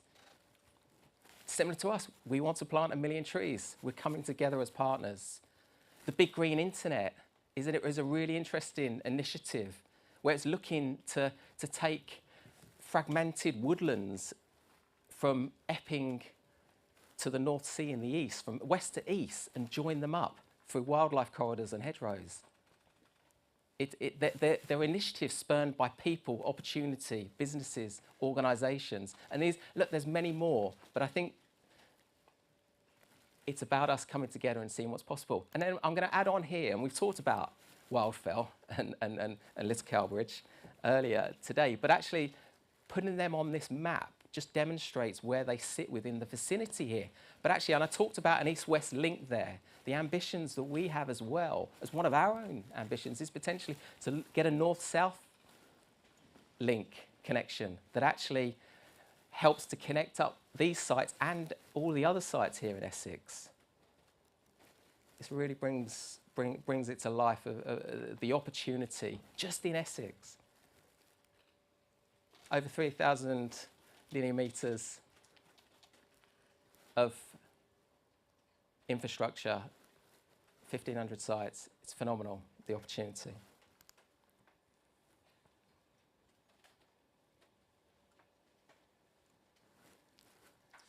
So we've taken a sample area of sort of what we've considered typical Essex countryside now.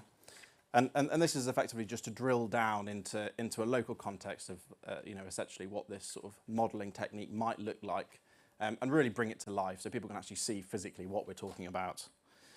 And basically we'll just sort of illustrate a modelling approach which sort of identifies at a really high resolution actually what and where habitat interventions and action would be most valuable.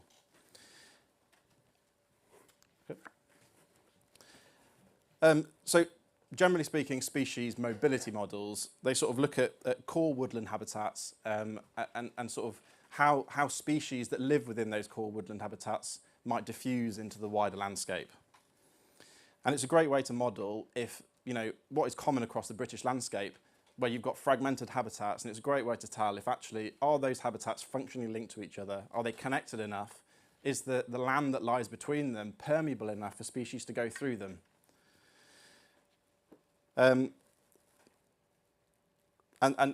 this example, we've effectively used woodland sites, but generally these species models, they group them into broad habitat types. So woodland we've used here, but it's the same principles for grassland, wetland, and so on. And these core habitat types are sort of identified programmatically. So we take multiple data sets, which are sometimes freely available, sometimes not, to identify where the most important habitats are in the landscape. And then that's what we call the core habitats, and that's what we build the map from. So we've taken these from for example, designated sites, nature reserves, ancient woodland inventory, and priority habitat inventory in this case. So I'd like to give some kudos to Natural England, because they've made an amazing data set freely available very recently in April this year, and it's called Living England. And effectively, it identifies the white spaces in between all the habitat sites. So it's all the stuff that, I guess, traditionally conservationists and ecologists don't really care about. It's, the core areas where the species are that everyone's, getting on their hands and knees for. But this data set, which effectively identifies what's in the white space, allows us to do these models to see actually, you've got core habitats with, lots of species and important habitats in certain locations. What's around them? Are they able to cross landscapes because of what the farmland is surrounding? And in this map, we've used that data set to effectively add resistance factors to those habitats. And as you'll see, the red areas on the image, they illustrate areas with really high resistance to woodland species. So there'll be areas of really dense urban area and arable land, for example, cereal crops. And then the green areas are, potentially non-core woodland sites, scrubland, species-rich grassland, which might be easier for a woodland species to travel across. And in this example, we've used a nuthatch, which is a bird native to Britain, which is widespread across England and Wales, as a sort of flagship species to just illustrate this model. And a nuthatch is effectively, there's a lot of research been done on its dispersal methods from sort of breeding sites. So it's known to travel or disperse up to 800 meters from its breeding site. So we've used those figures to effectively model how that might look, you know, for a nuthatch. How connected are these fragmented habitats of woodland? So this is the Beetle Analysis, which is what I spoke to you about earlier, which is my sort of preferred method, which effectively buffers those core habitats. And as you can see on the map, the sort of red areas are isolated core habitats, where theoretically a nuthatch living in one of those core habitats can't sort of disperse further than that isolated habitat. So they're the isolated pockets. And then we've got the yellow, the blue, and the purple clusters of functionally linked core habitat. So they're close enough, and the land in between is permeable enough that theoretically species can travel between them. So the buffer zones, you've got the dark buffer zones and you've got the light buffer zones. The dark ones is sort of the core functional land for the core habitats, where species are readily able to move between. And then the light areas are sort of the maximum extent of where those species can get to. And that what we've called that the opportunity zone. So that's where implementing something there would sort of have maximum result to expand that network. And this gives us a blueprint to shape the conversation and meaningfully identify opportunities to expand networks. So I'll go back to the exciting bit again. If we overlay, which should be coming up, our client sites and our infrastructure routes that's taken from that Essex map. This is really interesting. We can dig into the detail now and really actually understand where are those opportunities lie. And actually, for those, I'm going to come close to this screen for those who can see this screen. And actually, I want to pick up three observations really. This pink dot in the middle here, just above the railway line in the blue area here, you can see here there's an opportunity potentially with this site that actually it sits between two fragmented core habitats. So there's opportunities there to connect those habitats if there's the potential for land and space to actually put woodland planting in. So that's one example, which is fantastic. Now the other one is not the red herring, but you've got this linear infrastructure here running straight through this pilot area. And you can see how this linear infrastructure could help connect core habitats, but also, as Jack was talking about, it can help connect in these mobility zones, those areas that don't just connect just yet. So you can see how it comes together as a web. And lastly, and I'm going to draw your attention, for those who can't see the screen, to the periphery of the blue area on the left. You've got 3 dots kicking out on the side there. There's opportunities so potentially there's opportunities to actually enhance that reach of that mobility zone by doing works on there. So you're taking it further out into the environment. Of course, if we actually look back, and there's more core habitats around the areas we've not shown, and they would naturally probably link in. But you can start to see how we are being informed by the modelling about the opportunities that can happen on site and how you can then have the greater impact beyond. And Jack's going to carry on to an even more interesting bit. So not to belittle what Matt was saying about the opportunities to sort of expand networks and go beyond the reach of the existing habitats, but there are some real sweet spots in this example. So you can see the different sort of functionally linked clusters of core habitats, and where they overlap, that means that the gap is too great for a species, given the existing land use up there and the permeability of that, to go from one core habitat to the next. But if you were to implement a core habitat creation scheme in that exact location, then you would bridge the gap between those functionally linked habitats. So these are the real sweet spots as to where would be best placed. And unfortunately, we have a point in one of those sweet spots, and that's where we are today. So this is Little Cowbridge Wood, which, as you've heard a little bit about already, and you will all see later, where effectively, upon maturity, will be a core woodland priority habitat. And this has effectively acted as a stepping stone between two functionally linked separate core habitat clusters. So when this is implemented in the model, you can see that the green area reaches the purple zone and it also reaches the blue zone. So those are now, you know, once that's implemented, actually functionally connected. So, I mean, this is just a proof of concept, effectively. Do the next slide. And it's a snapshot example of how one client site can be more than the sum of its parts. You know, looking beyond its own ownership boundary, tying into the wider landscape and to other client sites as well, to have more of a meaningful difference than just, here's our site, we can do this. It's looking beyond that. So back to me. Imagine the possible. And this is the key here, is, look, we've shared with you, there's a very quick snapshot today of the opportunity at a local level. With the client sites, the infrastructure reach, there's real opportunity to collaborate here. We've also then gone on to show actually how theoretical modelling can help drive decision making on your sites that can actually have a bigger impact and a more connected impact at scale. But then, look, it's been mentioned this morning, Kim mentioned it a minute ago. Let's look at what that really looks like if we scale that up. And that's just a picture of overlapping dots, 55,000 sites. And we are talking about Essex, which sits in the very corner of that site. And if we scale up the opportunities we said on that pilot onto the national scale, it's quite phenomenal. And look, I'm gonna, we are nature. We are part of this journey. We have the opportunity in this tent and online and those beyond to really make a difference, come together, take the lead. Let's carry on this conversation today and move it forward. And that's the end.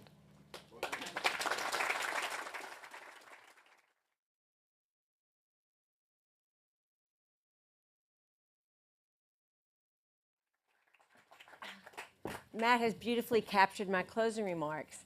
I needed to say, no, it's excellent. I needed to say we have upcycled Matt. Matt started right out of university with us as a landscape architect. He moved on to run design and build. We put arboriculture under Matt, and then it was a whole bunch of other things, woodland creation, ecology, all this stuff. And I do think of it as upcycling because you start at one place, in the same way Chris and Philip and I, you know, you start in one place, business development or health and safety, and then you can continue to grow in your careers to do much more of the stuff that matters to the business, that matters to you personally. Jack, I didn't give you the introduction you deserved. He's just joined us very recently as a biodiversity, or the biodiversity manager, and he was with Tony at Natural England. Not directly with Tony, but in Natural England. And he was the main author for the Biodiversity Metric 3.0, correct? Okay.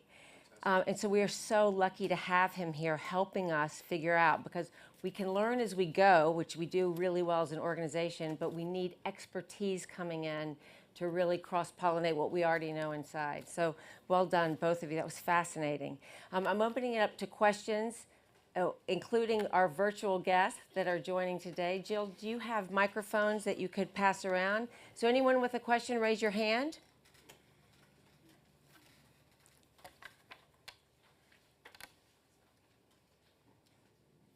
Hello, thank you. Archie Ruggles-Bryce, Plainswell Estate. I feel a little bit slightly out of sector here, but it's very nice to be invited to sit amongst people who own and manage far more land than I do. I suppose I'm here possibly nominally representing the 17.3 million hectares of agricultural land in the country, in the UK, 71% of the land, of which the average holding size is 81 hectares. Now, you know, looking at the opportunities that have been mapped out there, you know, variously described as white space or highly impermeable habitats and things like that, there does seem to me a huge opportunity for the people in this room and the people in my sector perhaps through organisations like the farmer cluster that we're pulling together, is, I guess my question really is, how do we then bring that together? Because there's a huge amount that needs to be done for my sector to learn from all the people in this room as to how do you make those business decisions and the return on investment that you so clearly outlined for your sector. It's a much harder argument to make in the private small landowner sector and the farming sector. So I guess I throw it open to the expertise in the room as to how do we solve that problem? How do we take the learning and the expertise that you guys have got and deliver this across 17.3 million hectares? Well, I'm going to pass this to Tony. What I will say, yeah, Archie just sent me a video from his beaver pond. Or, I don't know what the wetland. He's just introduced beavers to Essex, the first landowner to successfully do that. Yeah. Incredibly exciting. He's right up the street. We should have had him in our mapping exercise. But over to you, Tony. Thank you, Kim. I'll just say that was amazing, Matt and Jack. That's an incredible piece of work you've done there. And I'm going to be asking if Natural England can actually, since you've got one of our chaps, I think I'll have to ask to have some of that intellectual property brought back in again, because, no, that was incredible and is exactly the kind of thing that relates to Archie's question and the extent to which we go beyond that being, you know, your clients, and it's fantastic that you've done that, but to make it something which is the entire landscape, including the people who are not ground control clients. But the fact that you've done that is an amazing start, because then it's a way into the community that Archie is in, which is the farming landowning community, producing food, trying to do nature recovery. And if you can blend that group in to what you're doing, then it just goes to another level again. And so this is the opportunity we've got over the coming couple of years, because in that Environment Act that you put up there earlier on is a new government requirement for every county in England to produce a local nature recovery strategy. So that's the law, it's coming. It's just presently going through secondary kind of refinement of rules and regulations. But that will be the template that we will be able to use in Essex, in Suffolk, in Cambridgeshire, in Northamptonshire. Every county in England is going to have to do one. And there will be two things that will make these things work. So one is information and data, and the extent to which we can paint that picture. And what you just showed us is incredible. That's exactly what we need in order to be able to say, actually, don't put the woodland there, put it here. Don't restore the grassland there, do it here. We need a string of ponds here. We need to rewild that river valley, and these are the places to put beavers back. All of that can come from that kind of spatial analysis. So that's one piece we need. And actually, there's another government programme underway now, and Natural England very much leading that. It's called the National Ecosystem and Natural Capital Assessment, or words to that effect, isn't it? We got a big science team working on that. And so that's going to be refining the kind of data that you've already been using. We're going to go deeper and refining that further. So that information and data piece is critical. But then the next piece is going to be the quality of the interaction between all the different actors who can make a difference.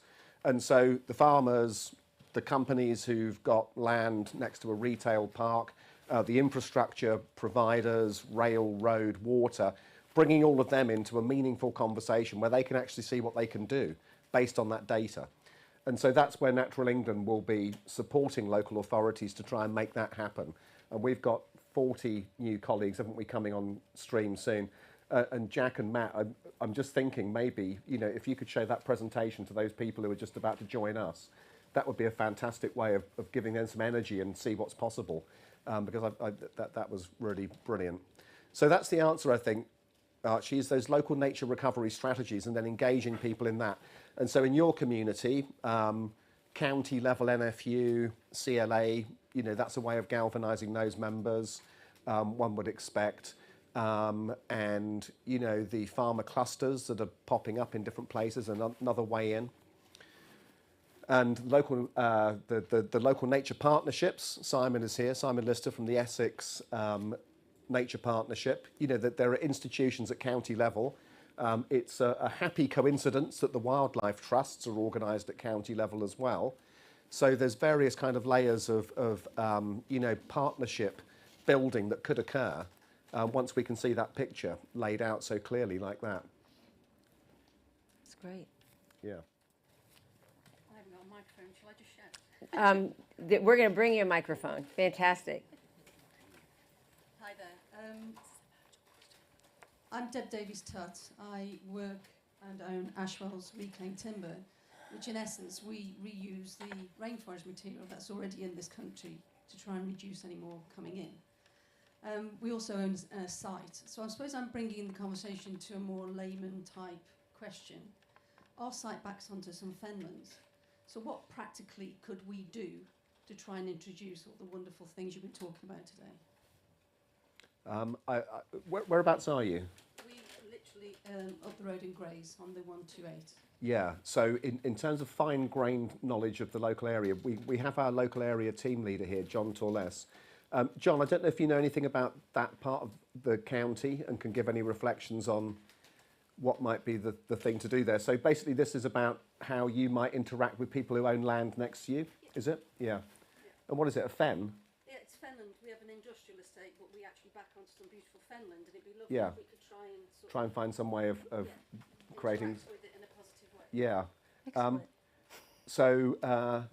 John, I don't know if you've got anything you might say on that, but probably finding out who owns it and talking to them might be a good start. John, go ahead.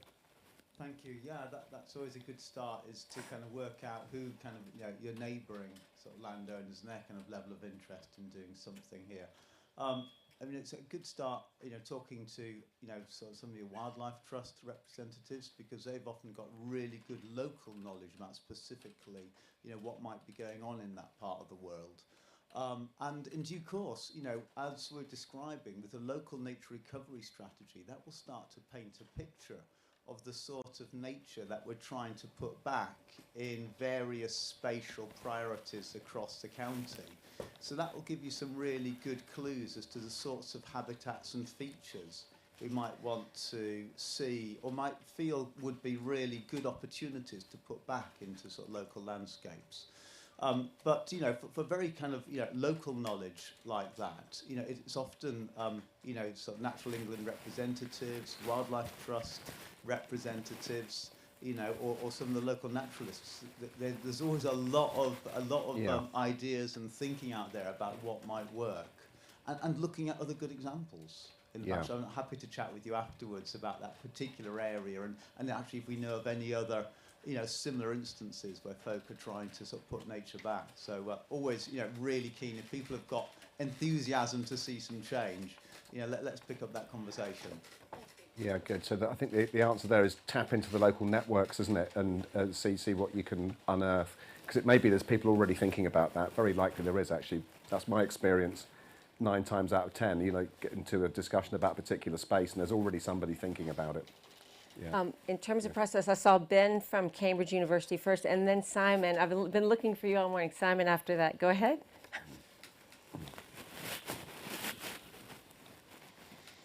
Thanks. Yeah, for either of you or the panel, I was struck, it's great looking at what organisations are doing to scale protection of nature, because they themselves are part of ecosystems that are changing fast. We look at sort of investors. We've got the Task Force on Nature-Related Disclosure, we've got the EU taxonomy all opening up and starting to align, hopefully, the financial services. We've got supply chains, of course, regulation. So my question is really for the panellists. Do you see any particular external enablers that can really help, whether that's changing regulation or shifting supply chains and so on, that would also really help scale this protection of nature? Panelist Tony, panelist maybe Ricky from Severn Trent. Could you want to give a little hint on direction of who you'd like to hear from specifically? Yeah, I guess maybe the Thames. The Thames crossing? Crossing, perhaps. All right, an Matt. Interesting place. Sorry to put you on the spot. or Thames water, but either, I think, seem very relevant. That's a tough question. Am I on the microphone? It's like a cold call. That's quite a tough question. I suppose what we're trying to do on Land Thames Crossing is trying to create overused word, an ecosystem around our supply chain to ensure that it comes back to a values-driven piece, really. So I do think we get held back. Certainly, if I was talking government, we get held back by procurement legislation, which drives us to essentially we dumb it down to the lowest cost, and we don't put value in. So if I was to, in direct answer to your question, I think if we could better recognise in government procurement, it would unlock quite a lot. And that's a broader value question. I mean, it could pick up all sorts. not just nature, but I think the unlocking of that sort of procurement bit. And I know Cabinet Office are working on it, but we haven't seen it yet. No. Tony Blair launched that strategy for sustainability and government procurement in April 2005. I was there. What are we now? So that's 17 years and they're working on it. Not bad. So yeah, serious point though. I mean that is critical to unlock that power of procurement in specifying things that are going to help us on this journey. The other thing which I think is quite key at the moment is getting some standards agreed about what good looks like for private sector investment. So there's markets now coming for carbon. I mean, there's a bit there on woodland code and peatland codes, but it's wider than that. There is biodiversity net gain, and thank you for the work you did on the metric. So, we got some sense of what good looks like there in terms of creating a market for biodiversity credits. And there's a piece coming on nutrients. And so, if you've got a corporate ambition on carbon or nature, being able to have some certainty around, if I invest in this, it's going to be seen as good, compared to being criticised later on for investing in something that was a bit substandard. So creating those standards to pull the finance in, I think, is going to be quite important. And then having some accreditation of those standards, in the sense of actually, some official kind of recognition that this project or this initiative does meet the standard, therefore, the money will come. I think that would unlock quite a lot. And there is a live conversation about all of that. And I mustn't be too unkind about the slow cogs of government grinding on, otherwise I won't have a job. We have an online question, but Simon Lister, Dr. Simon Lister, wildlife lawyer, and has been on the board with Tony at Natural England and also Northumbrian Water, which owns Essex and Suffolk Water as well, right? So he is leading the good life here in Essex, fighting for nature and the nature partnerships. And I only just met him a few weeks ago, which was extraordinary. Go ahead. It'll come on, will it? Oh, well done. Thank you. Yeah, thank you, Kim. Actually, two things. One is I wanted to really thank you and congratulate you on this incredibly stimulating last couple of hours.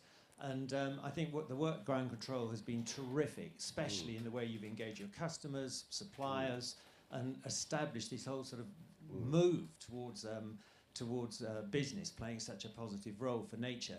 And likewise, I love those maps. And I'm speaking now as chair of the Local Nature Partnership, which was only set up here in Essex about 4 months ago, thanks to Essex County Council, who support us. And I also want to swipe those maps, because one of the jobs we've got to do is to come up with the local nature recovery strategy for the responsible authority, which is Essex County Council. And so that will be incredibly helpful. Yeah. And I just also wanted to make a plug for the Local Nature Partnership. As I said, we've only been going 4 months. We're one of the newest local nature partnerships in the country. But what we want to do is continue the conversation that has started in this tent, because it is a partnership. And so it is a mix of business, of farmers, of statutory agencies, of the NGOs, all those, and communities. I mean, there's some terrific community work going on in Essex, but we need more of it. But do please engage with us. And Sam Kennedy, I can see there, is the director of Environment at Essex County Council. Please use her as a source of support. Ground control is coming on the board, which is also fantastic. Archie is being modest, because actually he is doing an incredible job up in north west Essex, and has been instrumental in setting up this farmer cluster, which is starting to go there. We need more farmer clusters. We need more farmer champions. And please, anybody who can help us bring together powerful players in Essex who can make a difference, please contact us in the Local Nature Partnership, because we'd love to work with you. And thanks again, Kim. It's been an amazing morning. Thank you, Simon. And actually, so we're here in Essex, but most of our customers are regional and national. And so maybe for anyone in this room, if you are in other parts of the country and you want to figure out how to connect with your local nature cluster group, then bring that on. But there are, the wildlife trusts are at our county level. There's so much information. It's trying to figure out how to connect with it. I have an online question from Ruskin's Tree Consultancy, Robert Wilkins. How important is soil regeneration and carbon sequestration? And is the UK doing enough?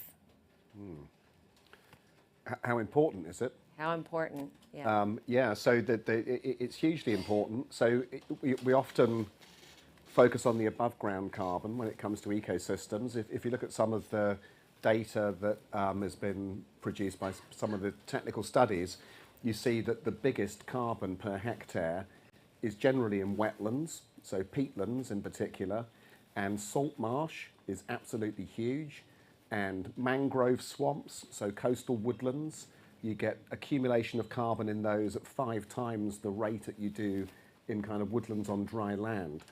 And so sometimes when you start looking at the wider picture, and in the mangroves, it's the sediments, it's not the trees, it's the catching of the organic material. Same with the salt marsh, it's kind of accumulating in the ground rather than in the vegetation.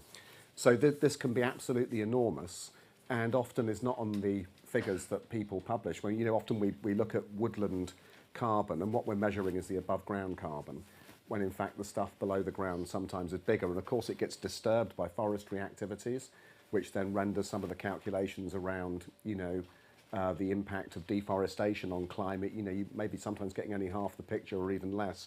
So it is huge. And this is one reason why the French government at the time of the Paris meeting in 2015, they launched an initiative called 4 parts per thousand, which is basically a calculation that some French scientists have made about the extent to which accumulating 4 parts per thousand more carbon in the soil per year would actually take a big chunk of the effort out of the net zero. I can't remember the actual numbers, it was a huge amount.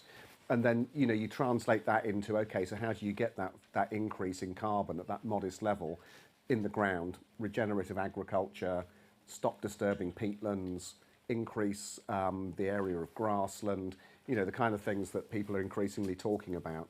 But soil carbon, it's massive. You know, the headline figure is that there's about twice as much carbon in the soil as there is in all the forests and the atmosphere combined. And the best thing to do is keep it there and increase it, which we don't do through how we treat the land. So that's the impact of intensive agricultural practice is devastating for soil. It's driving the organic matter out. So what we've been doing, we've basically been farming in a way which has depleted the natural fertility. And what we're now trying to do is to compensate for that through the use of fertilisers, some of which are coming in the form of ammonium nitrate, which in turn is made out of natural gas, which in turn is now kind of in this period of high price volatility, which then is an issue for food security. So, you know, all these things, they kind of circle back on each other. And one of the greatest hedges we've got for the future is focusing on improving soil health for reasons of carbon, but also soil fertility, and also an element of climate change adaptation. Because if you increase the soil organic matter, it holds much more water. So in times of drought, your crops remain more resilient if the organic matter is high. And then in the winter, when you get a massive downpour, that helps take the edge off of floods. It slows the flow by holding more water in the ground. So soil, you know, it's kind of got multiple connections into all of this, and often neglected.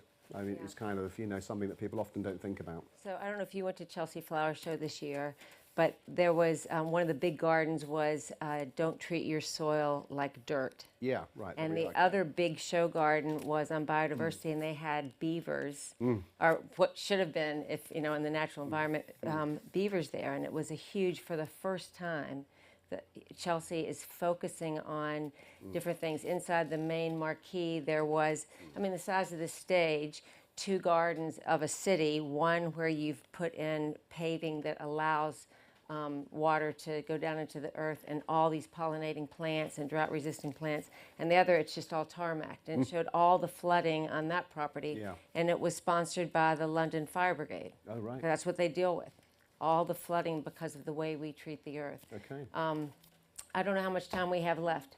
One more question. This will be the killer one. Standing up, standing up. Sorry, this gentleman was in front of me as well, and he was thinking that it was going to be his question, and I didn't. I'm so sorry.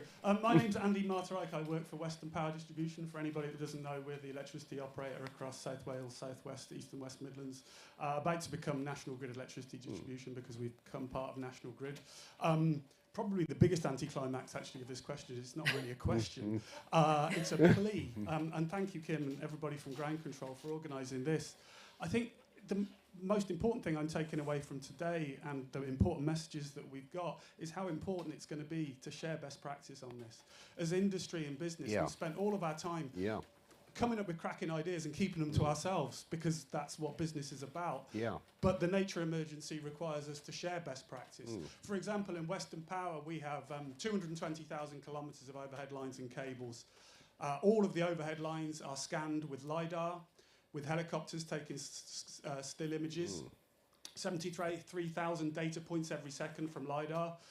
And at the moment, we keep that to ourselves. I'm sure there's a huge amount of work, especially on the mapping stuff that we just talked about, the huge amount that could be done with some of that data.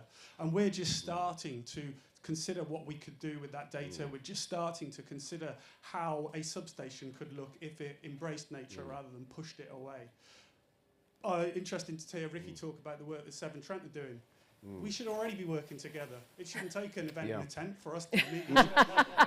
We need to formalise this stuff. So I guess a question for Tony really is, how do we formalise? How do we ensure that best practice for the benefit of the environment is shared and doesn't rely on us meeting each other over a coffee in a tent? No, that's a really great question. And I'm just thinking as you were talking about the opportunities we've got that are coming out of events like this, where people are thinking, okay, I now get it, and what can I do? And actually, you know, quite a lot of what you can do is already being done by someone else. And so being able to pull up those examples and show them so that people can get some inspiration, they can learn from things that have been mistakes, and if you did it like this, you'd get there quicker, you know, that kind of thing. Aidan here is helping to lead the Natural England National Nature Recovery Network partnership and thinking about some of this stuff. We had a great meeting yesterday in Middlesbrough with quite a few of the different actors who are involved in this. And I think certainly one thing that came from there yesterday, and you're repeating it again now, is the need for somebody to come up with some kind of collection of examples of things that are happening, both for that reason of, you know, so we can all learn and be inspired, but also to start to underline the fact that this is not future theoretical activity. People are doing it now. And I think that creates confidence. And so, Aidan, I think we should take that away and have a little think about... Yeah. Yeah. Yeah.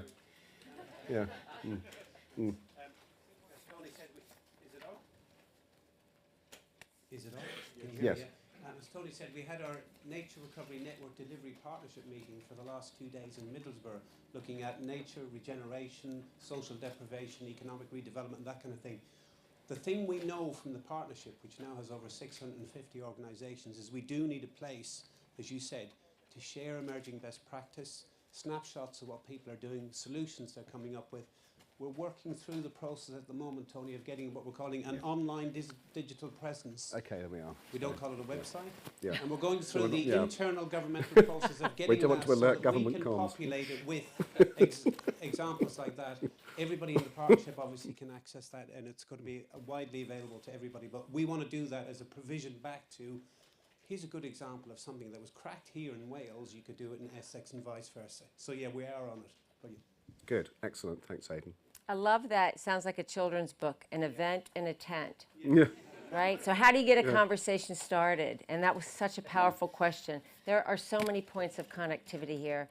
It is, it's my duty, first of all, to thank Jill, Sam, Chloe, Amanda, everyone in our team that put this event together. And it is, you know, if I say everybody in ground control, I'm not supposed to speak where it's exaggerated, but yes, everybody in ground control is so behind this, or they wouldn't have joined our business, or they wouldn't have stayed.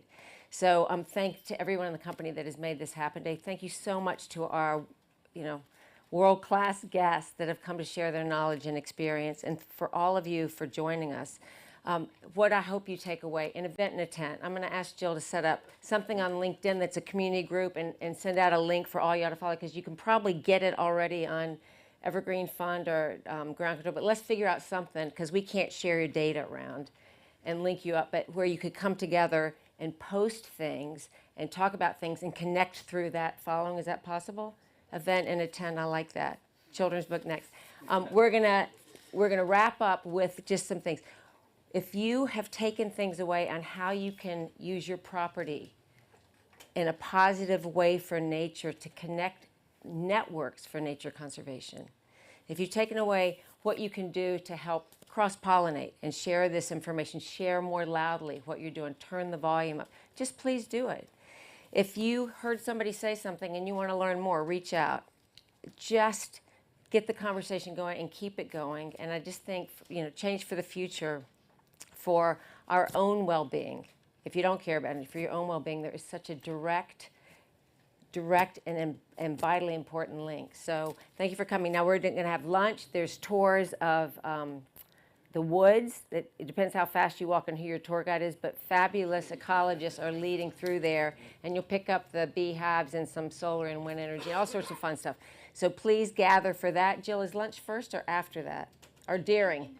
Very loose now. Thank you so much for your attention, and thank you. Warm applause for everybody. Thanks.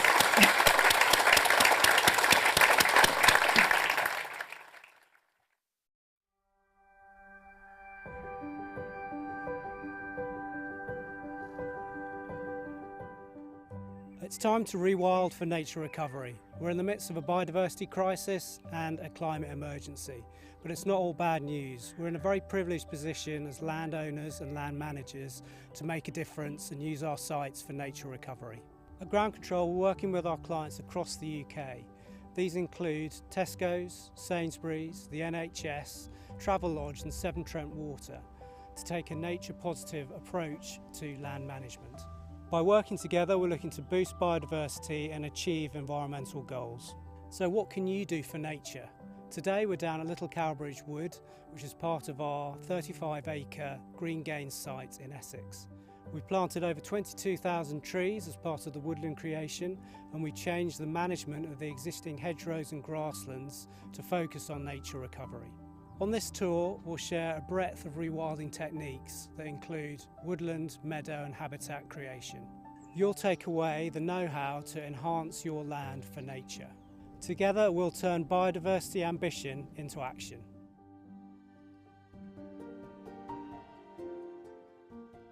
So we're down in Little Cowbridge Wood. It's our woodland creation project, the first large-scale nature recovery project that we did as a business. We've basically created 9.2 hectares of new native broadleaf woodland from 2 underused areas of grasslands. We've worked in conjunction with the Forestry Commission to gain grant funding for the capital works and a number of other stakeholders such as the Environment Agency to develop our plans to make the most of this woodlands within this specific situation. We've used a variety of native trees and shrubs.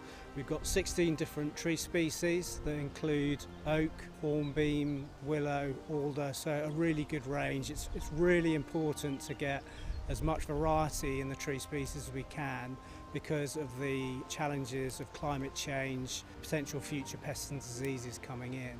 And alongside those trees, we've got 10 native species of hedgerow and woodland edge shrubs. We developed this site because it was the land that we had available, but it can be scalable both up and down in terms of scope. We can create woodlands can be the size of a tennis court to really extensive woodland where the land allows. These nature recovery techniques can be applied to a whole range of sites, and we can tailor-make those to the land that is available. In terms of nature recovery, we see this new woodland playing a really important role in this location, and we're looking at how that connects through with the hedgerow network. We're developing the hedgerows around the site, and they will be the links to the other areas of woodland in the area. The site here, we're looking at the boundary, which has had an existing agricultural hedgerow to it. It's got a footpath as well, so we've got public access. And what we've done is really look at how we can maximise this feature for nature. So we've let the hedgerow grow out, we're not cutting it back as frequently. We need to maintain the access for the footpath, but we can let the feature expand naturally, and we've got natural regeneration, we've got an increase in height. So this is something that you could look to do on your own site. Assess your sites to see where operationally you could let hedgerows grow a bit taller, a bit wider. You could look to introduce tree planting into those hedgerows, and this will create more of a nature corridor that will attract a much wider range of insects, birds and other mammals, so really multiple benefits by just changing your management regime on site. Utilising your hedgerows can happen on a wide range of scales. You don't need miles and miles of hedgerow to make an impact. Hedgerow is a really useful connector, so one side of your site to the other and connecting out into the wider landscape. This is the second area of woodland creation. It's a wet woodland and we've designed the tree species around that. So we've got more willow, alder, downy birch, which gives a totally different character to this area of the site. And most importantly, we've got a significant area of open space, which is really important to give that diversity of habitats within a given area. So this has allowed us to manage the grassland in a totally different way. It's gone from being grazed by sheep to a very low level to being pretty much left to develop over the seasons. In turn, by changing the management of the grassland, we'll be attracting a wider range of insects, which will then attract a wider range of birds and other animals that feed on those. Also, it allows an open area for bats to forage and potentially for predators like barn owls to hunt on the small mammals that will be attracted to this type of habitat. If you've got grassland on your own site, the first step would be to look at changing the management regime. So where you've got amenity grass, you might be cutting it 6 to 12 times a year under a standard maintenance arrangement. So reducing that right down to potentially cut and collect only once a year at the end of August will be the first step to transforming that grassland for nature. The second opportunity would be to increase the species diversity by wildflower plug planting, or potentially overseeding areas with wildflower seed, and that just increases the diversity of plants that you've got with that area, and that will bring those benefits to biodiversity along with them. We're very lucky at Little Cowbridge to have a watercourse running through the middle of the new woodland creation site, so that gives us a real opportunity to develop another type of habitat within the same area. But with that opportunity comes responsibility, so we need to make sure we're protecting that feature as well as enhance it. So if you've got a river or a watercourse on your site, the first thing we'd look to do is carry out that initial baseline evaluation. We'd come in with our ecologists to do a habitat survey, but also a species survey to see what you've got present on site at the moment. And then from that we can develop our designs to reflect and enhance those species and also bring in new species as well that aren't being currently catered for by the design. We want to build up tree planting but in smaller pockets, not shading out the watercourse too much, getting that balance between sunlight and shade on the water to make the most of that existing habitat. We're very lucky at Little Cowbridge to have some amazing specimen trees around the site, like this majestic oak that we're under now. And it's about assessing those, A, from a health and safety perspective, but also from a nature perspective to see what features are there that could attract nesting birds and bats. We've assessed this tree as a moderate potential for bats. It has existing natural features within it, but we could also enhance those potentially with bat boxes or bird boxes for the bird population. Scrub is a very important habitat because it's actually very scarce around the UK. Through management it has been lost, and it's really biodiverse and a rich habitat. Here we've tried to let that develop by letting blocks of hawthorn, blackthorn spread, allowed bramble to develop, so really encouraged that element of the landscape. It's viewed importantly by the DEFRA metric, so it scores very highly as a habitat type. If you've been inspired to rewild your land and take part in nature recovery for the UK, then start your biodiversity conversation with us. Head to ground-control.co.uk to discover more.